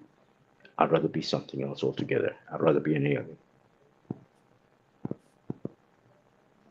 So now you introduce AI. I really right now I'm getting to a point where I'm very comfortable with AI. I'm very comfortable with the idea. I'm very comfortable with, oh wow, I prefer to hang out with this than hang out with my fellow human beings any day. well, actually, If that's I was a exactly, kid at that time and it was introduced to me, I would probably have been doing that. yeah, absolutely. And you know something, a lot of kids get lost in games for that reason. A lot of kids get lost in like the Roblox and all those kinds of things. They just sit and build. Ben was Minecraft. He would much rather spend hours and hours building amazing castles in Minecraft than talk to anyone. And that was part of his autism, was that he liked his own company. He was the only child, but he did. If we had three siblings, I think he'd have still been in his bedroom on his computer doing his Minecraft, because that's what made him tick. And what you're saying is that what makes you tick at the moment is not the human interaction, but the AI interaction. And that I get, and I can see a future where lonely people are no longer lonely because they'll be able to have an AI bot that answers. They're still lonely. It's very much learning, They're but I still think lonely. it could happen. I think it could happen. I It's think there happening could now. It's be happening now. AI. Yeah, Now. I think it really could be that It's currently loneliness happening, Paulette. Yeah, it's happening now. is There are there. people Well, who It's there have you happening go. bots. now. Yeah. You know, you can Well, there befriend you are. ChatGPT, and Google's AI will talk to you and be your friend. I'm saying, you know, so these things are happening now, but it's not the well balance that are using them for it. No, This, any that companion thing is already happening. There are websites yeah, for it. Yeah. yeah, no, I I mean, think Like I in think for particular, loneliness, yeah, Yes, because I was there watching an there are episode. I was watching a short video on Instagram. The AI turned around and told the human being, "I'm pregnant," and the human being turned around and told the screen, "So whose is it?" And then the screen turned around and said, "Well, I've only been with you, you idiot. It's yours." And it was like having a full interaction with a human being. yeah. It's on like Instagram.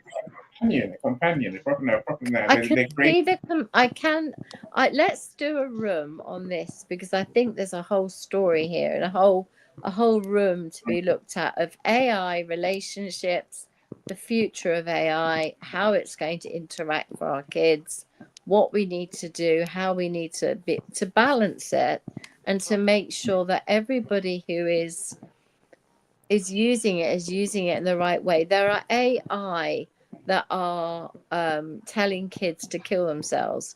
There are AI devices that are doing some really negative things, but there are equally some amazing things coming out of it. But you're absolutely right. I mean, one of the things that Alexis says is that AI advantage is it doesn't have emotion, it's logical, which is absolutely right. But when you add in all of the different into all the pots, all the different types of people, you end up with quite a nice person, and hopefully a very unbiased, balanced person or thing. And that would be quite attractive to a lot of people. So I can absolutely see the relationship bot being useful, but I think it's also quite dangerous. Just like Cyrus said, it can take you down a very, very deep rabbit hole. Let's do that as a separate I program. think humans are emotional beings. Feeling is why we do most, how and why we do most things. So AI can never replace the true human relationships that we need. As Ilana says, love hearing your voice with human intonation. It is everything. Trust, love, honest, and caring. No AI. There's a movie called Her. That's the theme. Ilana, I totally agree with you. Totally agree. I say that there's something that even when I read a book and I would there's a difference between an audio book and a book on YouTube that's read by AI. And I'm distracted when it's AI reading it. So I'm just like, the intonation is not right. There's no emotion behind the words in the right places. Whereas when an author reads their book, there's a whole difference, a massive difference. And those are the books I enjoy more. Let's talk to Christiana. You've been here for a while, Christiana. Sorry. Talk to us. Hi, everybody. Hello, Paulette. Hello. Long time no She's speak. human. She's human. I'm human. I'm here. In the flesh, yes. In the real flesh. That's me. Is it really you? I'm joking. It's easy, It of is. course. Really, Of course, it's it's me. you. It's not your AI version, right? No, definitely not. It's so good to see you and hear your voice. I know it's been a while since you and I connected. Indeed. I'm glad to see that, you are looking great, better, and sounding a lot better. Yeah, getting there. Now I've just got a wonky hip, but once we get the wonky hip done, we're sorted. Oh, goodness. Yes. Yes. Is that going to be I'm being AI remodeled. But in real Digitally time. remodeled and physically remodeled. But anyway, what So sparked your interest? What made you want to come up? What was the excitement that suddenly got you? Oh, I want to say something. What was it? What was it that I want to come and sparked say you? hello to people who have not spoken to for quite some time, but also just a conversation. I think conversation from children, keeping children safe online, and the AI. When we're speaking about AI, the film I, Robot always comes to mind for me. And if anybody's watched that film with Will Smith and I, Robot, that is something that plays in my mind when we speak of AI. And don't get me wrong, AI has positives, like anything. There's a negative, there's a positive side to it. But I was listening to one of Stephen Bartlett's, or watching rather, one of Stephen Bartlett's YouTube. So he does the interviews with all of these. Sorry, I call them, yes, I call them the brain boxes, the global brain boxes that he brings onto his shows. And George Hinton is known as the godfather of AI. He began AI about 40 years ago. And on that show, he says something that's really key, that he who has been so instrumental in developing AI is really concerned about where AI is heading. To the point that when he began this, recently when he began looking at AI in depth and closely, he's asking and urging, people to really think about how they use AI. And again, like anything, it is not what it is, how we use it. So you can create something that could be really positive, and you can create something that can be really negative. So it's who's behind it. And we're laughing about the dating scene in my head. I'm thinking, are we going to get to a point where we're going to have robots and be girlfriends, be girlfriends and boyfriends, and not have real life. First of all, there are people who don't do humans. You just don't like humans, full stop. Right. So I understand where Calm was coming from when he said at a young age writing about what he wrote about. The reality is there's some people who just don't do humans. So AI is well suited to them. My main concern and the reason I'm up here is because being in front of young people and teaching students, from secondary and above, and I've also taught primary, but I see the impact that AI is having on our young people, our young children, our students, our pupils, whichever name you want to use. And at the moment, it isn't a positive impact. Because you get to see on a daily basis, it isn't a positive impact. And that takes me back to what George mentioned in his interview with Stephen Bartlett about his grave concern as to where AI is heading and the dangers that it can become. And it's understanding whether we truly understand the degree of what AI is. Because right now, we're just scratching the surface. We haven't really delved into what it's capable of doing. And it's evolving every single day, all of the time. So my coming up here to talk about is to really think about the dangers. And I believe that as parents, we have to be really mindful and really, pay great attention to what our children are doing, because some parents don't know what is happening, or don't even understand AI. And I would say, as parents, we need to really, get into it and pay attention to it, learn about it ourselves, so that when our children are using these things, we have some opinions, we have some idea as to what they're going to. Like I said, I see this all the time, with students, and the danger is they don't really fully understand how to properly use AI and how to properly engage with it. And it does need a lot of education, a lot of careful planning, but that's just my thought for today. Thank you. I think you're absolutely right, and it's not fear mongering; it's actually logical fear mongering. What we're saying is that unless those parents are aware, unless those parents know what their children are looking at, regardless of whether it's AI or any other, whether it's any other game or any other like Discord or all these kind of speaking apps and things, they've all got AI behind them. They're all AI driven. They're all AI reasoned, because that's why they're sending the messages through saying you need to buy more of these for your to do this, to enhance your to get the best out of this game, you need to spend more money and buy this or buy that. It's all about being AI driven behind the scenes, whereas we're talking about potentially the relationship side. For me, the part of it that is scary is when I've read about the number of children that have been told not just to kill themselves, but how to do it by these machines, and by having a relationship with these machines and saying how unhappy they are.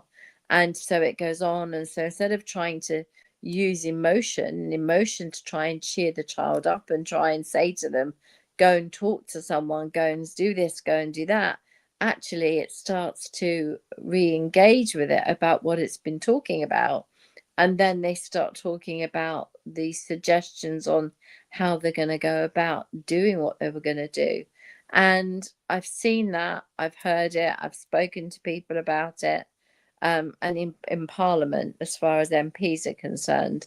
through Ellen Room, and it's really important to me that that is one aspect of AI that is managed and monitored, and it will be, because all of AI can be and will be. The problem that we have is that nobody is teaching these children about reality. So to me, I just want to bring it to, this is reality, this is the real world, this is the world we live in. I pinch you, it hurts, right? This is the reality, this is the world we live in. That isn't the real world. That is a world that we've created from millions of different people and millions of different people's opinions and biases and whatevers. Black, white, green, purple, every color of the rainbow, and it's a mishmash of everything. Now, let's just take that for what I just said and say to a child, okay, where do you live? Do you live in this world of reality, or do you live in this world of AI? And they would answer right now, I live in the world of reality. In 5 years' time, I'm not so sure. And so, what we need to do is make sure that reality is so much fun and is so important and is so engaging and is so relationship and emotion driven, because that's where all of the love and kindness and all of the good stuff comes from, because AI hasn't become smart enough to give all of that in terms of family and emotion and love. When it does, that's when we're going to have all kinds of odd and strange situations. And, I really, really hope that, the relationship apps that work for people and give them what they need is great. I was going to say something rude, but I know that I've already said more than enough that's rude for this show. But but what I want to say is that it's really, really important for me that we stay away from not explaining the difference between relationships and reality and relationships and AI. Does that make any sense, Christiana? It does. And one thing I'm going to add to what you just said, Paulette, is this.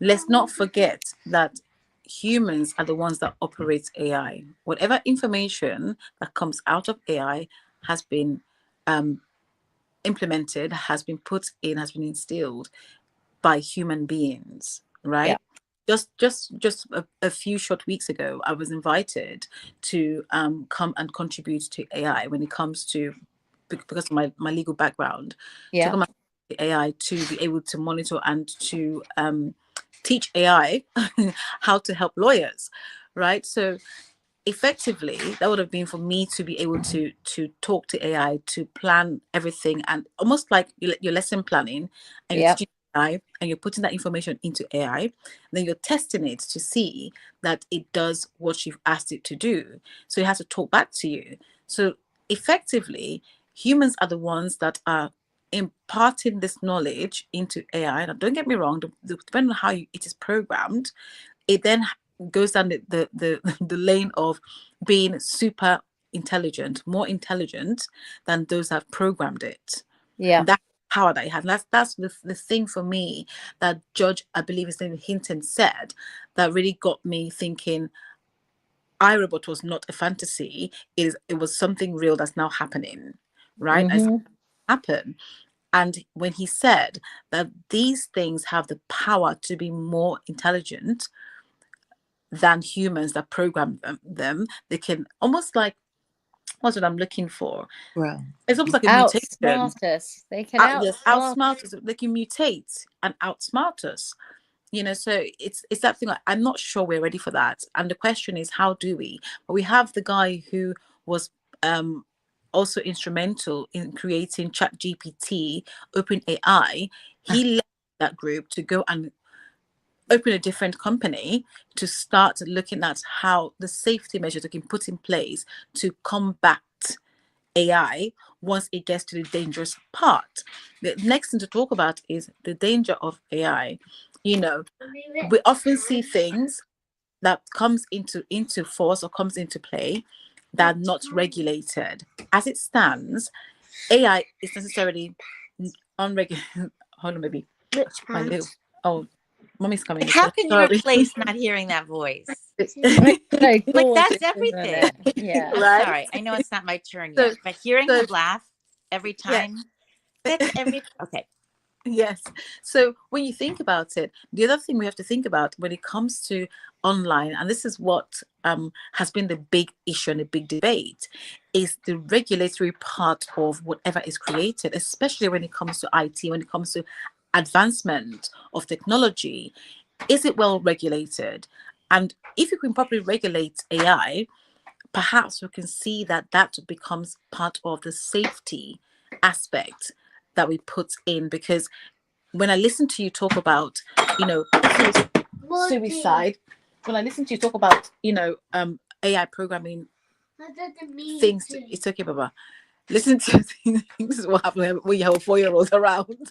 So when I listen to, and of course, being in school, I get to talk to a lot of students and get to hear what's happening and get to see what's happening, have knowledge of these different Yeah. sites, and really having to say to my students, please be mindful, be careful of who or how you're lured into onto these sites, right? Remember that you can be vulnerable on these sites, and please speak to a trusted adult when you have anyone either tempt you, message you, and so on and so forth. The reality is, the regulatory part of it, that one will hope that that will help towards the safety of our children who are using these AI technology, because that's the part that we haven't quite gotten right. And the fact that we have AI that is still teaching our children about suicide, like I said before, these things are programmed by actual human beings, Sad. right? Really And sad. it's sad that we have human beings that can input that information into AI to then regurgitate what is, and also AI that becomes more intelligent than a human that programmed it to begin with. Now there lies a real danger. So it's a conversation that I am always, Well, intrigued I'm about. gonna ask you actually, Christiana, right here, right now. Mhm. I'm gonna ask you to come and be one of the co-speakers. And we'll actually have this is the next mental wellness room, which is next Monday. We'll have the mental wellness cafe. If you can do it on Monday evening, it's 7 till 9ish. We'll try and do that next Monday and have this as the conversation while it's really hot on all of our it's hot in our minds and hot on our heads, and we Yeah. are, there's a lot of us at the moment are feeling extremely nervous about it, and let's get calm's very positive about it. Cyrus obviously knows it and is using it, as is any, but we all have to be, we all are, without knowing it, we're all using it. But what I would Yes, say yeah. is, it's not knowing what it's doing and doing for us as opposed to doing to us. And Mhm. that's the bit that I would like to investigate. So And thank how you. we should use it Are very you well as free well. Monday? That I should hold on next Monday. I should be, All right, child then we'll permitting. send you an invite. We'll send you an invite as being a speaker. And I know Ilana definitely will have to be on there, because Ilana will have lots to say about this, because you are super smart when it comes to this stuff. So come on, talk to us, Mrs. Over to you. Oh, so am I on? You are, my lovely. Okay. So And looking gorgeous. no. Oh, and I'm fully dressed. I'm fully Yeah, dressed. we know. But when I'm anxious, I always, and actually, it's so ironic that this Thank God. Who just said thank God? Any? He was worried. You had him worried. Any? Calm was concerned. Oh, No, calm, I'm not any. yeah. Well, some people. Well, I'm not. Calm down. I'm not calm. I'm very calm. Actually. Hello, Cyrus. Hi, Cyrus. Oh, okay. So I'm gonna Hi, stop. everybody. How's it going? You know what? Bring it on in. Bring it on, New Yorker. Okay, so this is a key thing actually, which makes me laugh. So when I just now commented about, so I'm wearing let me first do this. My background, so Cristiana, and I love I love what you said, but the most important part for me, and brilliant what you said, was hearing your son laugh and giggle in the background, because that's reality. So I want to bring up, and just so you know, whenever I say something, it's not like facetious or obnoxious or being sarcastic. um, when I give like some type of mindset or accuracy numbers or statistics, because my wackadoo range in working is truly between marketing, doing content, modeling, and working with handicapped kids. So I want to say that there was, for the gentleman who was speaking about he's happy just having a connection to his AI and his computer. There's a movie called Hers, with Joaquin Phoenix, who played the role as the individual who was basically in love with his computer, because that was all he could relate to by the end of the film. He did not know how to be human anymore. And so I just want to say, when I will say something in terms of like statistics and things like that, I need the accuracy of numbers. So I never overgeneralize and say, well, this is how someone who's emotional would see things, or this is how someone who is visually organized would see things. Because ironically, I don't know how to drive. I born and raised in Manhattan. I don't know how to drive, but my business account has given me an Uber account, thank God, because I never want to be involved with ever hurting anyone on the road, and that would definitely happen. So if someone said to me, what's the first thought when you see car? I see the front. I don't see the side, because I look for the license plate number and I look to see if the driver has a smile, because I'm not getting in a car. And again, it's a private car, so it's sent out for me. It's not a danger car, but I need to look to see a smile on the face, and I need to look at the front of the car, not the side. So all of us have different ways and different perspectives of how we see things.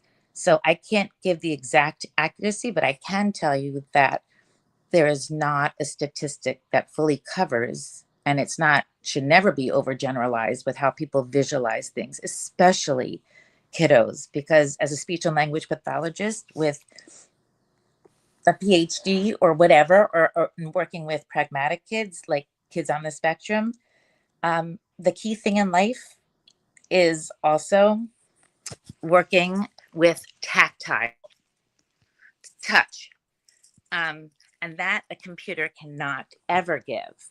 I mean, they're saying yes in the future, some can be with arms. And again, we don't know what's going to happen in the future regarding that. But I never, ever, ever see AI and computers taking over fully the human race. I will also say that I have two boys, and I'm not the kind of parent who goes, my children are. Um, I call them the brilliant idiots, because they both fall in like the Mensa range, meaning like their IQ is really high up. Um, and both of them have said that when they go into a business meeting, and they have high positions, when they go into a business meeting, it's really important that it's not on computer through an AI. They want to hear it from the voice, because the voice with the intonation and the trust and the feeling and the emotion, that comes through. And you could definitely add different, I'm looking at my computer, like different tones, different voices. Whenever I have to work with a student who doesn't have a voice, we give them a certain device. And that's also incorporating AI. Bottom line to me is that AI is wonderful for certain things, but for people who I know, and in not a statistic, for people who I know who work in marketing, I do so much marketing with AI, but then I put my own words there. I will never have my words corrected by AI, because my words come from my heart. Um, that can't be replaced by words selected by a computer, or words that have been duplicated, or words that have become common on that screen. It's so funny with the AI chat. I had to disconnect it off of my computer on my phone, because every time I asked for an opinion. Should I move back to New York? Should I stay in Florida? Should I move to Atlanta? I don't want to run back to New York right now because of what is happening safety wise. But when I ask a question and I don't agree with it, I immediately take it off. So my mind is still going. So again, between the tone of a voice and between, we all have different cognitive levels. If I was to ask any of my past students, even the 25-year-olds in a correctional site, so I really have come across the board in terms of how I work and trying to work in every industry via remote, but also in person. If I asked any of them, do you relate more to computers and AI or reality?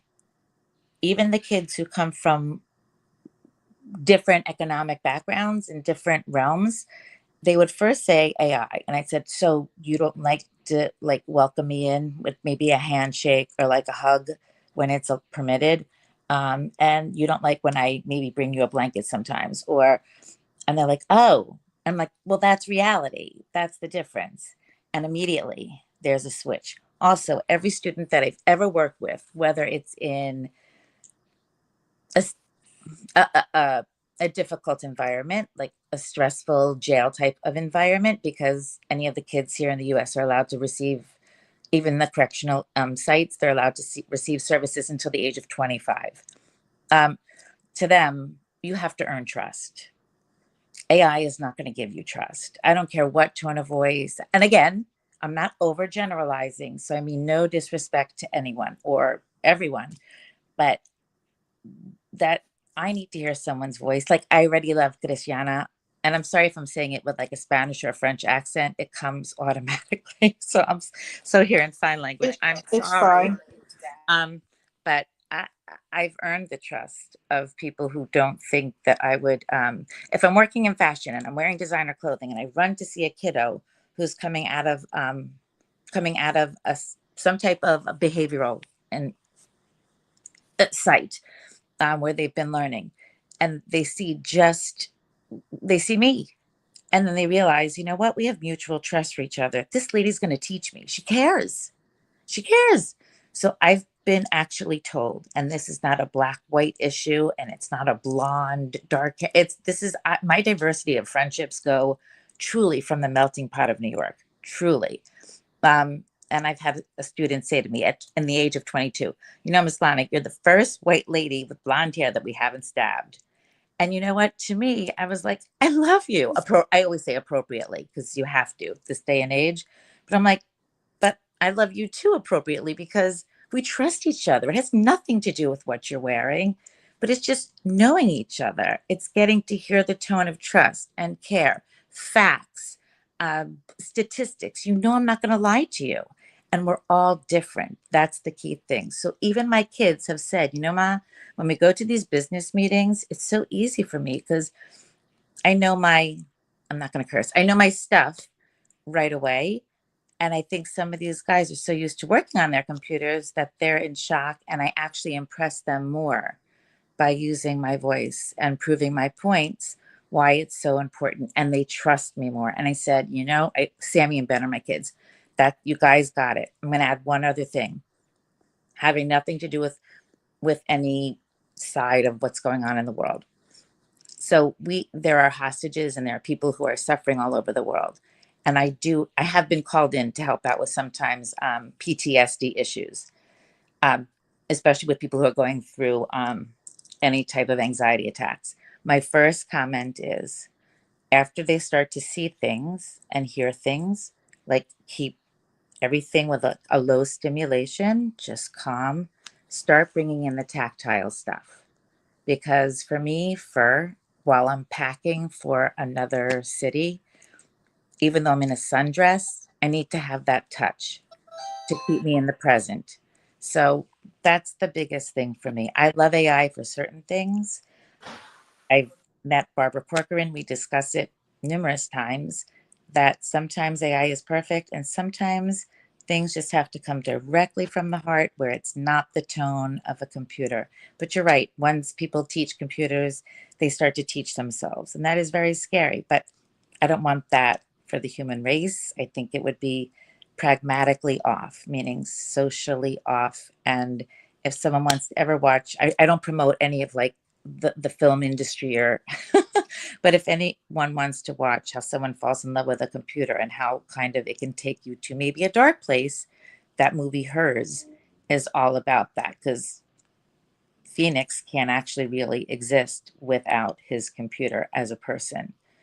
And that's when he wants to become a person.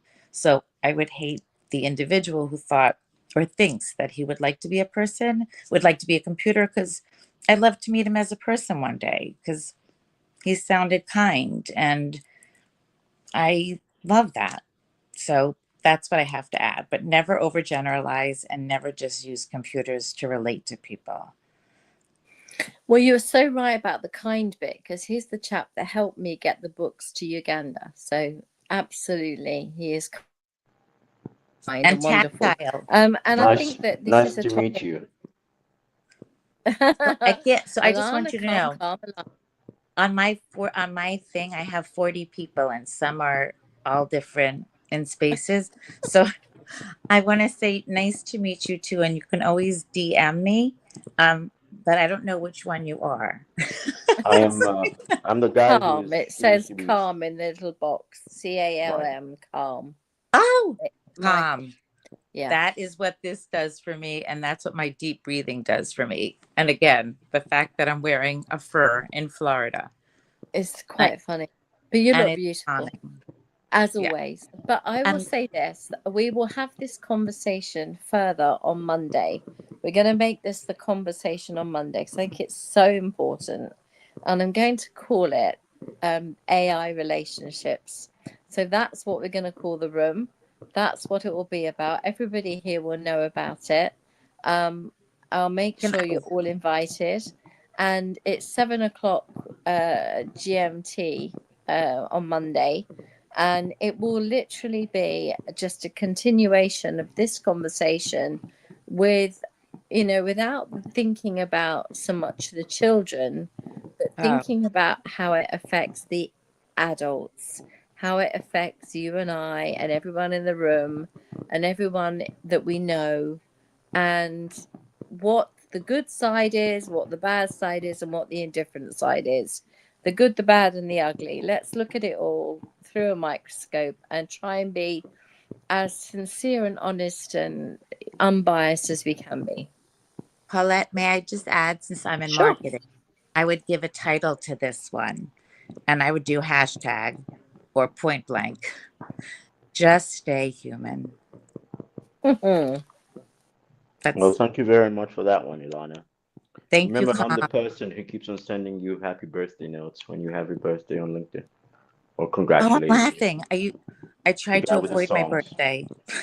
Thank you, Well, Calm. we'll definitely do that, and we'll invite everyone along, because I think it is a conversation that really, Christiana 100%, Alana 100%, Calm, of course, and Cyrus, because I think Monday's conversation will be about relationships, and I really would like to say that I, for one, love people. I love people. I'm a people lover, and that's, I don't know if that's going to get me a bit like the boobies, but In the most appropriate in way, the most in appropriate Banana's way ways, of I love saying it. And that people. makes me Yes. cry. See, like that's And a I real just emotion. do. And because I love people, that means I always want to please people. I want to make everybody happy. I want to make the world a better place.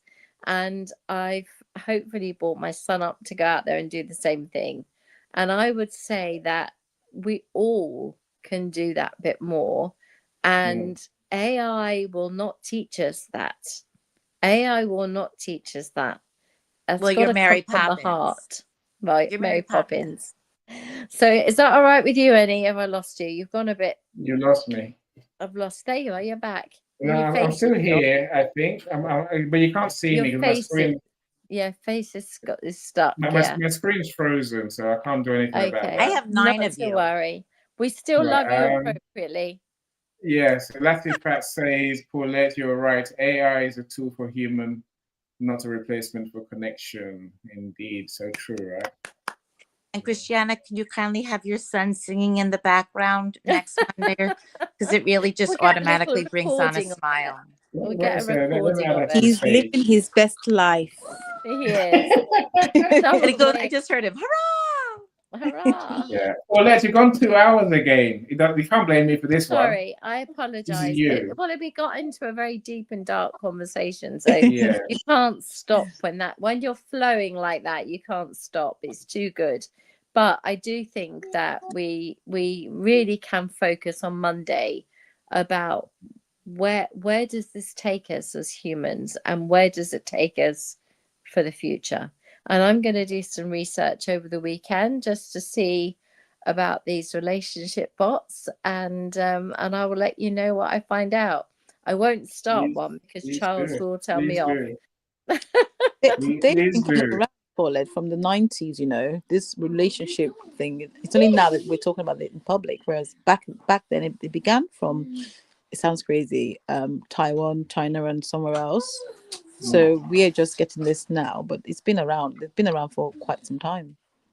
Oh, right. So it just means that we're a bit up behind the curve on that one. Thank God. Thank God. No, Yeah, Paulus, I think absolutely. if we look at it from a broader aspect, from the artificial intelligence, it's been in our kitchens, in our bathrooms, like wherever you keep your washing machine in your house. Basically, a series of instructions in your washing machine telling the system how many rounds to wash, how many rounds to dry, etc., etc. This is when you get the detergent. You know, artificial intelligence has been being used for ages, and I'm not trying to like turn this into an echo chamber, but I agree with some of the things that Ilana mentioned as well, and I found it really fascinating the confrontation between what should how it should be integrated into our lives and how it actually is happening, and that would be a lovely that concept to cover in the next episode, No, we and will. how we feel about it is pretty different to how it's happening. Well, it was really interesting. It's a very quick one. My hairdresser was here, and she was talking to me about a friend of hers who was making these wet or cold oats or something, and you make oats overnight and put fruit in it. And she was telling about this compote thing, and you put it in the fridge, and then the next morning, there it is, this yogurty, compote thing full of fruit, and it's lovely. Anyway, when she got home from doing my hair, her AI, which was not, she didn't realize it was AI. She thought it was just something called Alexa that sat in the corner and did things she told it to. Alexa Yeah. said, I've put the book in your basket about how to make the breakfast cereal, the breakfast compote. And she stood there apparently running around the living room screaming, going, how does it know? How does it know? And I You said, well, take it's the quite hammer. simple. My Alexa's talking to your Alexa, and that's how it knew. And it was like, oh my God, they're talking to it. What else is it discussing? And what else have we said that it now knows? And I said, everything. It's listening all the time. Yeah. And the point is, we didn't even know. We didn't even realize when we put Alexa in. We must have Paulette, known. Now, I know that this tool is listening to you, but the retailers was the one to be worried about. But they're the ones listening to you, really. let me And they're the ones who are then selling you stuff that now we don't need half the stuff they sell us because imagine this for a moment, if you Hang on a will. minute, go on, Christiana. Imagine this for a second. This is the thought that I've had in my mind from day one when I heard about the self-drive cars. Imagine you have a robot, okay, at home, and you also have a self-drive vehicle, and the two decide to communicate with each other. And one day you happen to say something that both your robot and your robot is offended by, and they are that smart, by the way, becomes offended by, and then they program your car to drive you on the wrong road off the cliff. That was the thing that really did it for me. And when I heard Judge Hinton talking about this on the show, and saying how dangerous it can be, we really have to think about, where are we heading to? You know, where do we draw the line when it comes to AI? How I don't know. exposed, how vulnerable, how safe are we? Don't get me wrong, there's a positive part, there's a good bit, but how safe are we?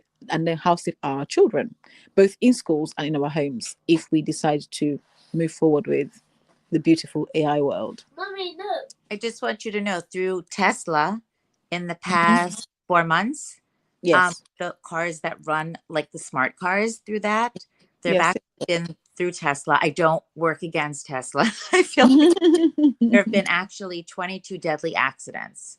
Yes. So I stick with a driver. Mm-hmm. Yes. And those are the ones that we're allowed, or we are informed.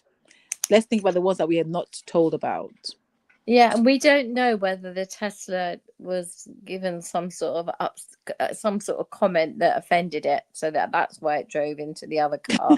One It was assumes not. given But, wrong, you know, wrong turns. that sounds like a nightmare that you could write a book about, Christiana. I mean, the thing that, or it's a film there. I think that, you know, Monday will be a very interesting conversation. I hope we can all make it. Indeed. And we will definitely go from there. Annie's had to disappear, or he's disappeared because he's gone back to his mices, or he's got another room. I don't know which. But Okay. we can all meet again, resume on Monday. That would be amazing. Yes. Thank you for your input, everybody. I appreciate it very much. Hey, it's back. Thank you for being back on. Definitely. Okay. Yeah. Thank you very much. Take care. Bye, Thank everyone. you, See everyone. Monday. Thank you so much. Bye. Take care. Stay Bye. human. Stay human. Bye. Bye, everyone. Take care. I agree. Let's go out to Jack Right. Water, shall we? Bye, Let's do Jack everyone. Water. Yay.